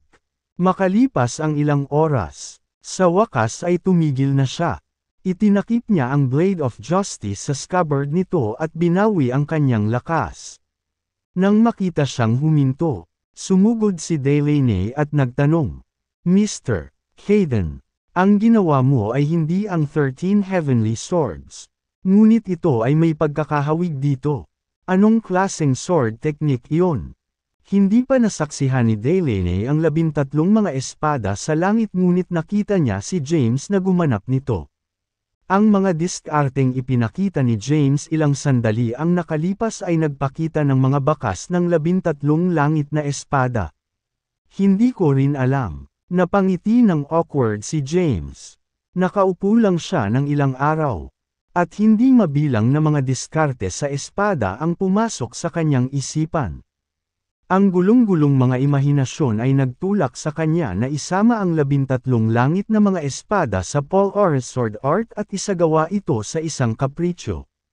Pumikit si James at inalala ang sunod-sunod na pagtakbo ng espada na katatapos lang niyang gawin. Habang inaalala ang mga galaw, lalo na siyang nakaramdam ng hiya. Ang gulo, hindi ito ang 13 Heavenly Swords o ang Polar Sword Art. Ito ay ganap na naiiba at mas mababa kaysa sa 13 langit na mga espada. Nagkomento si Delaney. Bagaman hindi ko makita ng malinaw ang huling bahagi, masasabi ko sa simula ng pagkakasunod-sunod na ito ay isang masalimuot na estilo ng espada. Iniisip ko kung gaano kalalim ang iyong pag-unawa. Pag-unawa, anong pang-unawa ang ibig mong sabihin? Umiling si James at nagpatuloy. Ang aking pag-unawa sa swordsmanship ay simpleng pagsasanay kung ano ang nakasulat sa manual.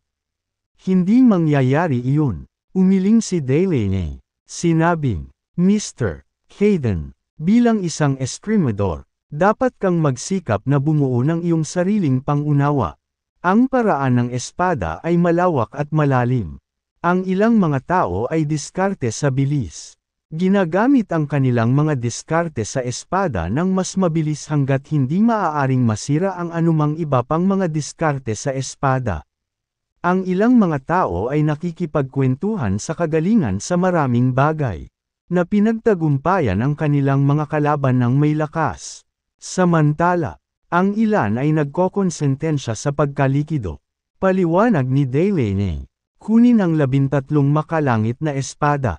Halimbawa, ang pamamaraan ay nahahati sa 2 kaharian. Nakatuon ang First Sword Realm sa sword moves, na kasing bilis ng pag-iilaw at hindi mahuhulaan. Gayunpaman, iba ang Second Sword Realm, na nangyari ng performer na baguhin ang makapangyarihang true energy sa sword energies, na walang kapantay kapag ipinare sa bihasang swordsmanship. Kapag ang dalawa ay pinaghiwalay, dalawa silang magkaibang pamamaraan ng espada. Kabanata 1455, Hindi niya inaasahan na ang isang dalagang tulad ni Delaney ay magkakaroon ng ganoon kalalim na pag-unawa sa martial arts. Ang pag-aaral ay hindi ang pinakamahalagang aspeto. Bagamat ang pag-aaral ng mga diskarte sa martial art na nilikha ng mga ninuno ay isang maingat na pagsisikap. Kinakailangan mong lumikha ng iyong sariling pamamaraan ng mga lagda upang maging pinakamahusay sa martial artist ng henerasyong ito. Mong likhain ang pamamaraang kailangang mas matimbang sa iyo. Humanga si James sa kakayahan ni Delaney sa pagsusuri. Siya ay hindi kapani-paniwalang matalino at may malawak na pangunawa sa martial arts.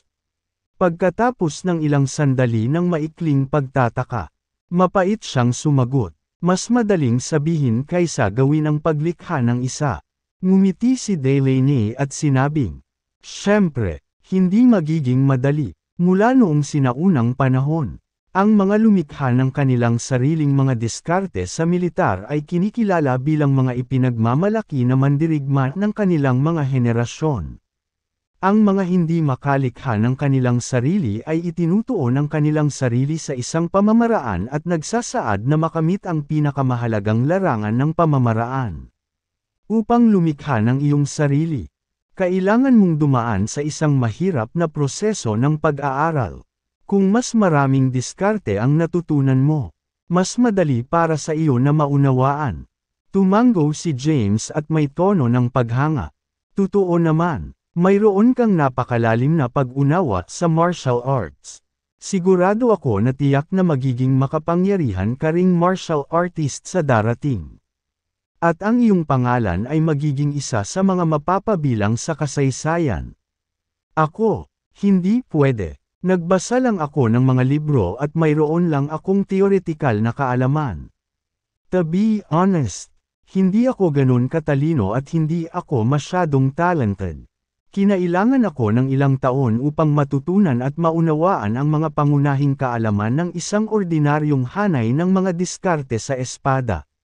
Marahang umiling si Delaney habang tinatanggihan ang mga salita ng papuri ni James. Hindi niya itinuring ang kanyang sarili na isang henyo. Sa kabaligtaran, para siyang tanga para sa mahabang panahon upang makabisado ang basic swordsmanship ng Mount Thunder sect. Samantala, natutunan ng kanyang panganay na kapatid ang parehong mga diskarte pagkatapos lamang ng 3 araw.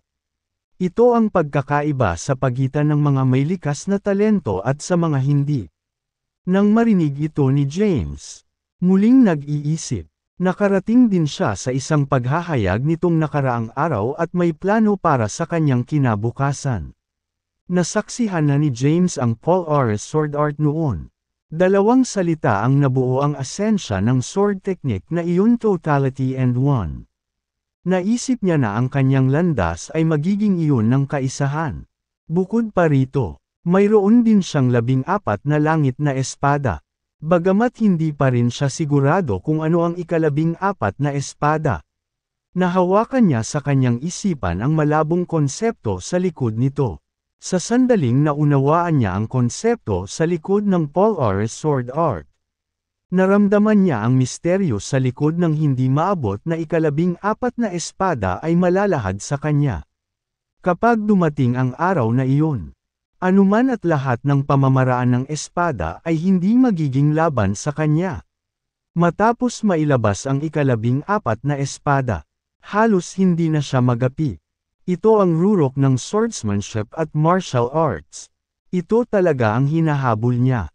Ano ang iniisip mo, Mr. Hayden? Hindi, wala lang. Inayos ni James ang sarili at sinabing, "After hearing what you've said, it's made the direction I want to take in the future clear to me." Malamang na ito ang aking pagsisikap. Napakaganda nito. Isang maliwanag na ngiti ang nabuo sa magandang mukha ni Delaney. Magandang bagay na mapagtanto ang landas na gusto mong tahakin para sa iyong sarili. Mr. Hayden, ito ay tiyak na isang magandang bagay para sa isang martial artist tulad ng iyong sarili. Karamihan sa mga martial artist ay gumugulo sa kanilang buong buhay sa pag-aaral ng sunod-sunod na pamamaraan. Sabik silang matutunan ang bawat kahanga-hangang pamamaraan ng martial art na nakakaharap nila.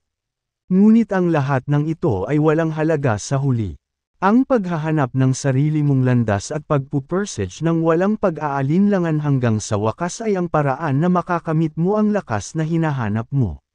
Nakangiting tugon ni James. Inilagay niya ang kanyang mga iniisip sa likod niya pansamantala. Nakaupo sa isang lotus position sa lupa. Inayos niyang muli ang kanyang mental state. Siya ay walang alam-alam tungkol sa kanyang malapit ng maging kalaban at kailangang panatilihin ang kanyang lakas sa tuktok nito habang papalapit ang araw ng tunggalian. Dito, halos imposibleng mangyari ang kanyang sarili sa isang malaking degree sa loob lamang ng ilang araw. Gayunpaman, mayroon na siyang tunay na anyo ng Blade of Justice. Sa kanyang kasalukuyang ranggo, siya ay walang takot kahit na sino ang kanyang kalaban. Gayunpaman, gusto niyang makita kung anong uri ng tao ang nagpapadala sa kanya ng liham ng hamon.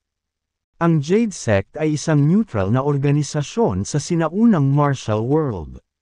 Mula noong sinaunang panahon, ang sekta ay hindi kailanman nagbigay pansin sa mga makamundong gawain. Sa kabila nito, nagkalat ang mga alagad ng sekta sa buong mundo. Ang isang tipikal, mahirap na magsasaka ay maaaring maging isang disipulo ng Jade Sect. Ang isang walang katulad na martial artist ay maaari ding maging miyembro ng parehong sekta. Sa Seoul, nagkaroon ng tuloy-tuloy na bulubundukin. May mga 81 bundok at bawat isa sa kanila ay umabot sa taas sa langit. Sa isang tuktok ng bundok sa gitna ng hanay ng bundok, isang binata ang nakaupo sa isang lotus na posisyon sa isang bato malapit sa gilid ng bangin. Mukhang nasa early 20s na siya.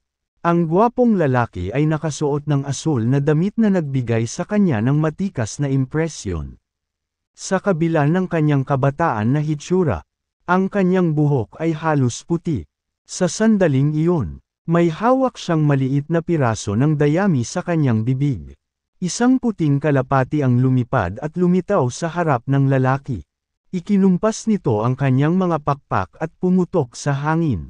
Inabot ng lalaki, at damapo ang kalapati sa kanyang palad.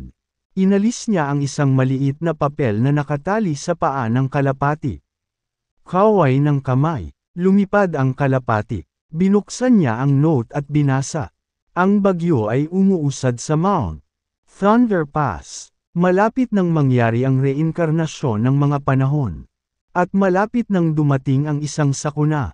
Unti-unting nagdilim ang ekspresyon ng lalaki matapos niyang makita ang mensaheng nakasulat sa papel. Ipinanganak na ba ang prinsipe ng Orchid Mountain? Masisira na ba ang kapayapaan? Ang muling pagkakatawang tao ng mga kapanahunan at sakuna. Sino ang malapit ng magdulot ng sakuna na ito? Si Spirit Turtle ba? O ang dugo ng hayop? O baka naman talaga ang descendant ng Prince of Orchid Mountain? Marami siyang hindi maarok at hindi maintindihan ang mga bagay. Gayunpaman, walang sinuman sa kanyang paligid upang maunawaan ang kanyang mga salita. Pagkaraan ng mahabang panahon, tumayo siya habang nasa likod ang mga kamay. Pagkatapos, dahan-dahan siyang umalis sa bangin at bumaba sa bundok. Matapos ang mahabang paglalakad ay may nakita siyang mga makalumang gusali. Samantala, nakaupo pa rin si James sa isang lotus na posisyon sa ibabaw ng Mount Thunder Pass. Pinatahimik ang kanyang isip para sa darating na labanan.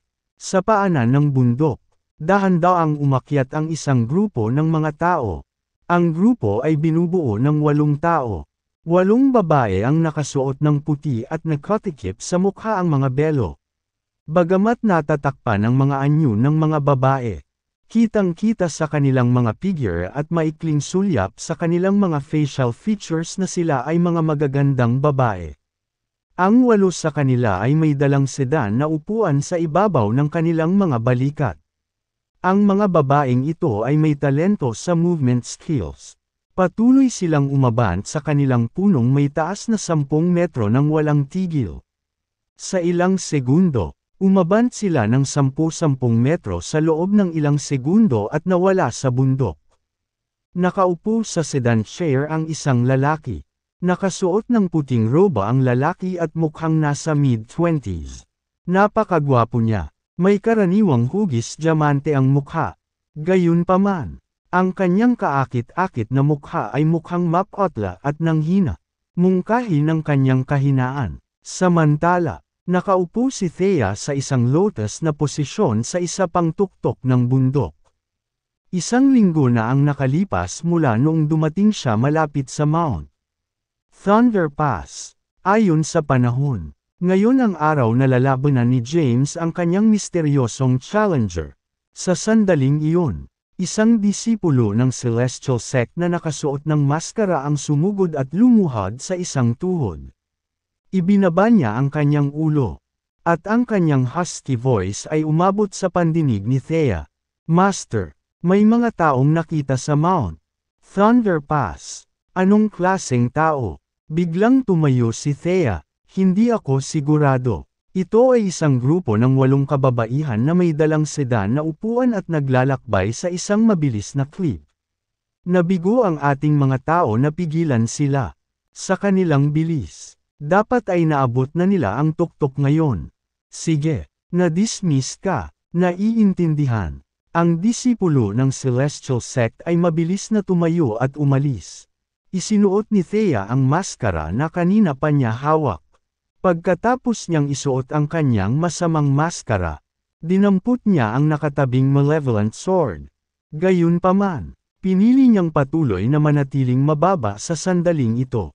Kabanata 1457. Dahil kay James iyon, kung makikialam siya ngayon, tiyak na pagagalitan siya nito kapag nalaman niya ito pagkatapos.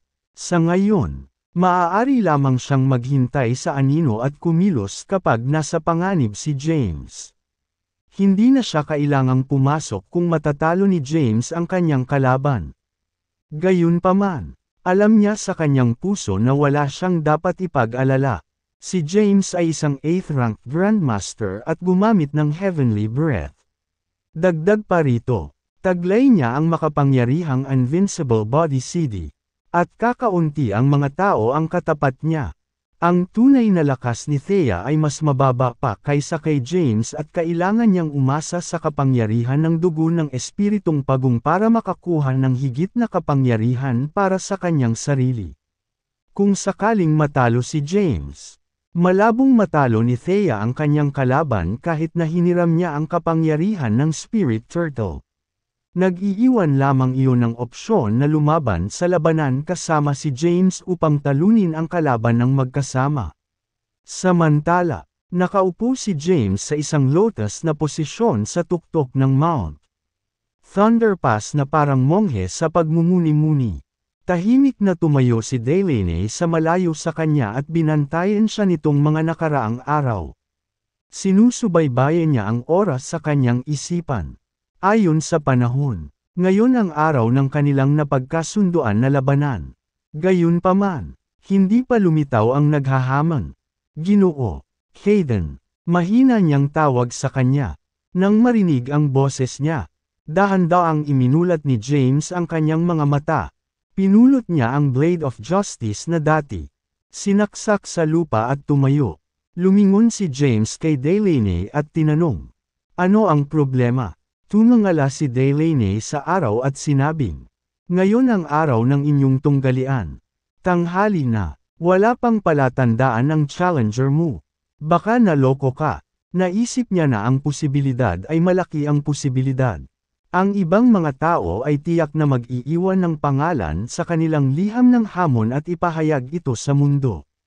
Gayunpaman, ang taong nagpapadala ng liham kay James ay hindi nag-iwan ng kanyang pangalan. At wala tungkol sa kanilang sarili ang naiulat sa balita.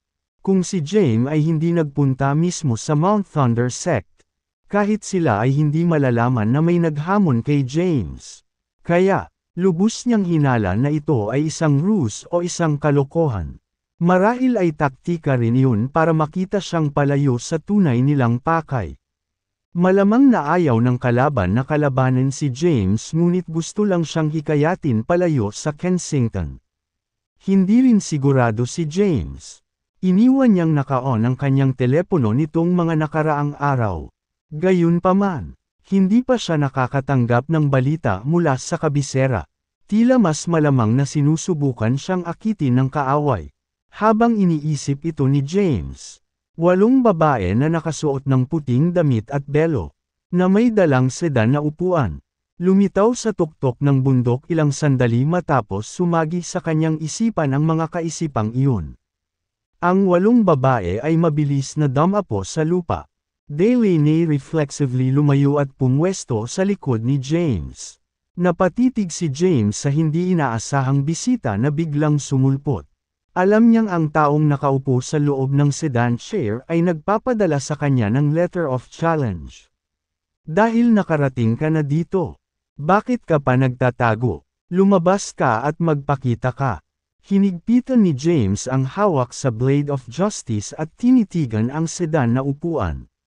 Sa mga puting kurtinang nakatikip sa loob ng sedan na upuan, malabong makita ni James ang isang lalaki, sa puting damit. Kung titignan sa kanyang facial features, medyo bata pa siya. Mariinding tinitigan ni Delaney ang lalaking nasa sedan chair. Na-curious siya sa taong naglakas loob na hamanin si James. Ubo, sa sedan na upuan, isang malambot na ubo ang lumabas.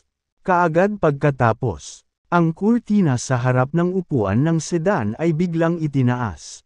Tamad na nakaupo ang lalaking nasa sedan chair. Tumingin siya kay James at Delaney sa malapit at mahinang ngumiti. James, masyado kang maaga. Nasaan si Delilah? 2/3. Humakbang pasulong si James habang nagbabanta ang ekspresyon nito. Si Delaney, nakatayo sa likuran niya, ay nakatutok ang mga mata sa lalaki. Nakaugat siya sa lupa sa hindi makapaniwala at parang nakakita siya ng imposible sa harap niya. Tapio. Napatitig si Delaney sa walang pakialam na binata na nakaupo sa sedan chair. Kabanata 1458, si Tapio Cabral, ang anak ng pinuno ng Mount Thunder sect, panganay na kapatid ni Delaney. Napatitig siya sa may sakit at walang pakialam na lalaking nakaupo sa sedan na upuan. Ang lalaking iyon ay ang kanyang panganay na kapatid Tapio.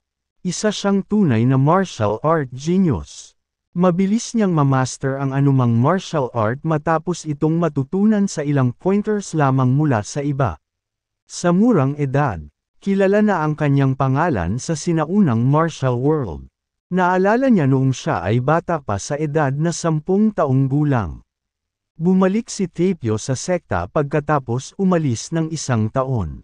Pagka-uwi, nagtungo siya sa aklatan ng Mount Thunder sect para maghanap ng kung ano. Sa kasamaang palad, nabigo siyang mahanap ito. Sa kalaunan, hinanap niya ang kanyang ama, si Jackson, na siya ring pinuno ng Mount Thunder sect.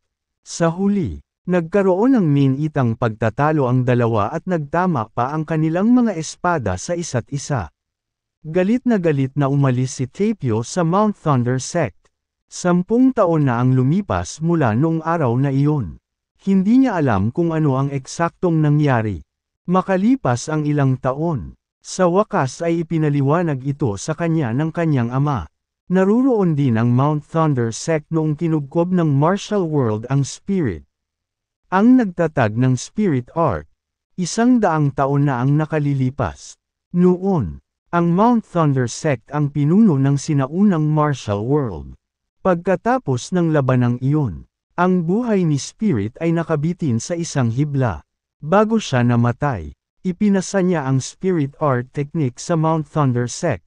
Simula noon, ang hanay ng makapangyarihang martial arts na ito ay naisip na nawala.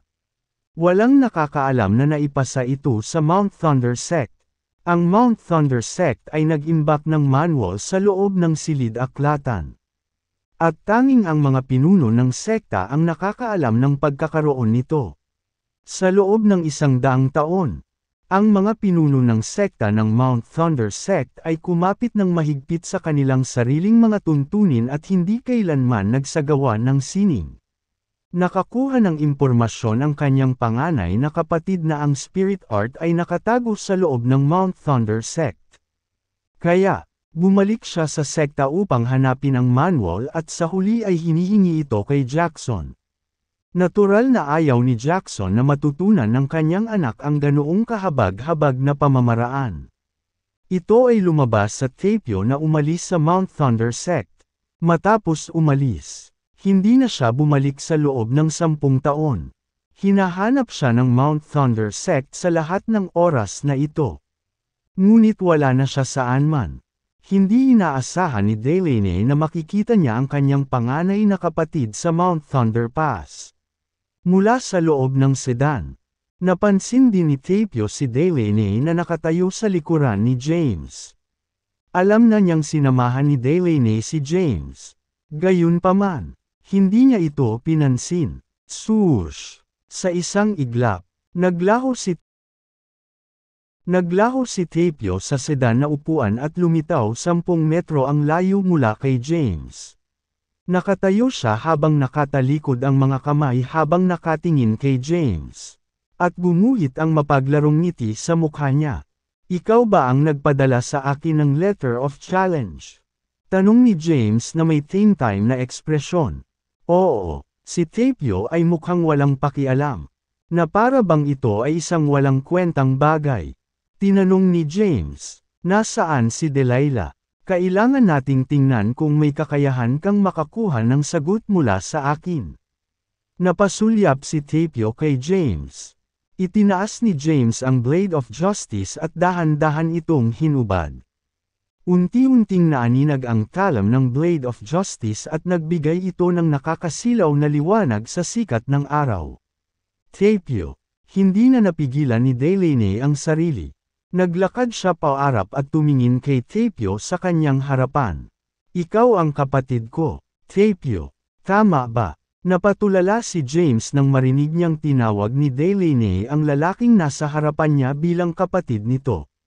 Kapatid ni Delaney. Ano ang nangyayari? Anak siya ni Jackson at isa ring alagad ng Mount Thunder Sect. Dahil siya ay kabilang sa Mount Thunder Sect, bakit hindi ko pa siya nakita kahit ilang beses na akong bumisita? Napaisip si James. Napasulyap si Tapio kay Delaney. Naalala niya na si Delaney ay binatilyo pa noong umalis siya.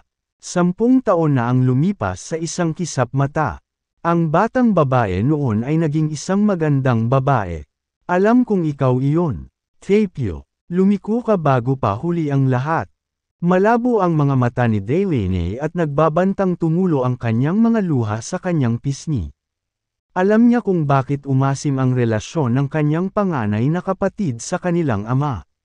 Kabanata 1459. Nangyari ang lahat dahil ang Mount Thunder Sect ay mayroong spiritual art manual. Ano ang nangyayari? Sinubukan ni James na hawakan ang sitwasyon.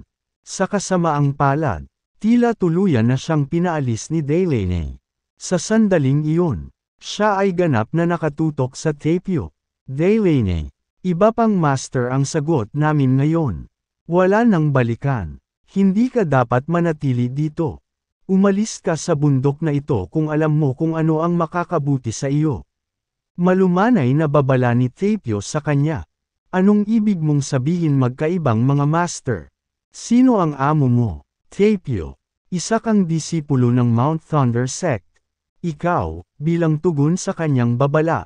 Nagalit si Delaney sa kanyang walang pakialam sa saloobin. Walang pakialam kang bata ka. Ang mga salita ni Delaney ay tila nabalisa kay Tapio at galit na galit itong umungol sa kanya.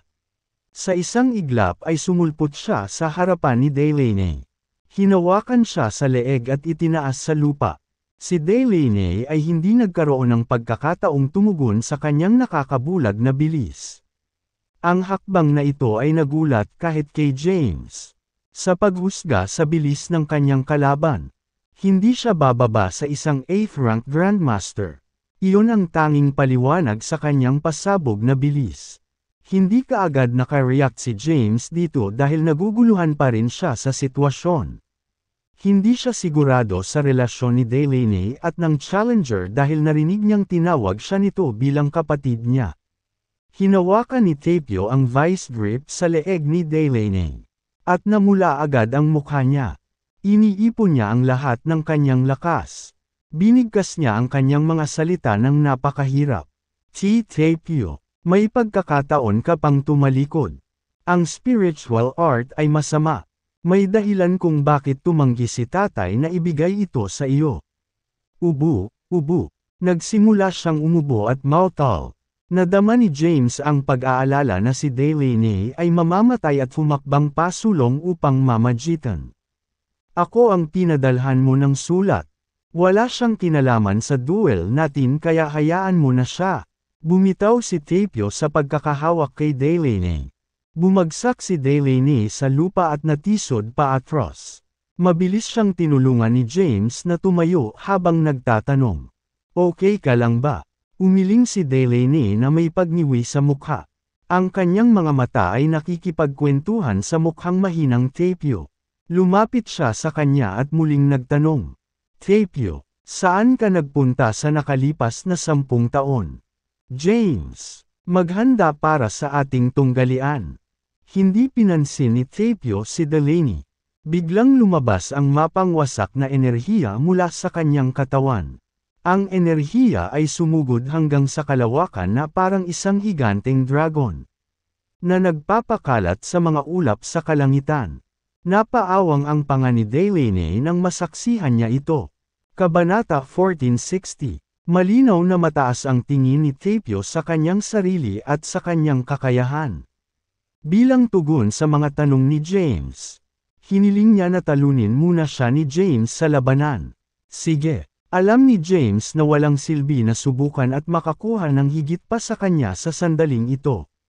Mas hinigpitan pa niya ang hawak sa hawakan ng espada. Ang tunay na anyo ng Blade of Justice ay nabuksan na. Noong nakaraan, ang Blade of Justice ay isang medyo matalas na sandata lamang na hindi nagtataglay ng mga partikular na natatanging katangian. Ngayon, ito ay nasa tunay nitong anyo. Habang nakahawak sa Blade of Justice, malinaw na naramdaman ni James ang isang kapansin-pansing kapangyarihan na nagmumula rito. Ang likas na lakas ng espada ay tiyak na magpapalaki sa kapangyarihan ng kanyang sword energies. Hinawakan niya ang mahabang espada ng paalang. At ang di nakikitang enerhiya ay dumaloy sa hangin. Nasaan ang iyong armas? Mahinahong tanong ni James. Hindi ko kailangan ng armas para talunin ka. Haha, hindi makapaniwalang tawa ni James. Napatay niya ang isang ika-8 ranggo na Grandmaster habang siya ay nasa ika-7 ranggo pa. Si Mr. Yakov ay matanda na at nagtamo ng mga pinsala mula sa kanyang mga naunang laban kaya teknikal na hindi niya kayang dalhin ang kanyang buong lakas bilang isang ika-8 ranggo na Grandmaster upang tiisin laban kay James. Gayunpaman, napatunayan pa rin niya ang isang napakahirap na kalaban. Matapos niyang ilabas ang kanyang nakakainis na tawa, agad na sumugod si James gamit ang kanyang espada. Sa isang kisap mata, lumitaw siya sa harap ni Tapio. Itinutok niya ang Blade of Justice sa vitals ni Tapio. Si Tapio ay nakatayo pa rin sa parehong lugar. Nang makitang bumulusok ang espada ni James papunta sa kanya, lumipad siya pabalik na parang multo. Sabay tulak ng palad niya sa katawan ni James. Ang kanyang pag-atake sa palad ay naisakatuparan ng walang kahirap-hirap ngunit sa totoo lang. Ito ay nagtataglay ng isang nakakatakot na lakas. Ang malakas na pag-atake ay tumama sa Blade of Justice. Napakabilis ng pagkontra ni Tapio. Kaya't hindi na nagkaroon ng panahon si James para harangan ito. Kumalabog. Ang Blade of Justice ay nagpakawala ng isang maingay. Habang dinadala nito ang pag-atake ni Tapio, isang malakas na puwersang sumasalungat ang sumulpot sa katawan ni James sa pamamagitan ng Blade of Justice. Ang enerhiya ng dugo sa kanyang katawan ay nagsimulang umikot ng malakas. Umakyat ang init sa kanyang lalamunan. At napuno ng dugo ang kanyang bibig. Pinilit ni James na lunukan ang bibig ng dugo. Anong hindi kapani-pani walang kapangyarihan? Nakanganga si James sa kanyang kaaway sa takot. Nakipaglaban siya sa iba pang mga Grandmaster sa ikawalong ranggo tulad ni Yakov. Gayunpaman, ang lakas ni Yakov ay mas mababa kaysa sa Tapio. Napabuga ng lakas si James. Hindi siya binigyan ni Tapio ng kahit anong opening para maka-recover. Sa isang iglap, nagpakawala siya ng panibagong atake.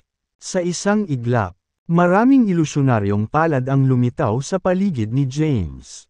Bawat isa sa kanila ay may malaking lakas sa likod nila. Mabilis na binawi ni James ang kanyang Blade of Justice. Binasag niya ang pag-atake ng palad sa kanyang napakabilis na bilis. Samantala, isang figure na nakasuot ng nakakatakot na mukha ay nakatayo sa ibabaw ng bundok sa di kalayuan.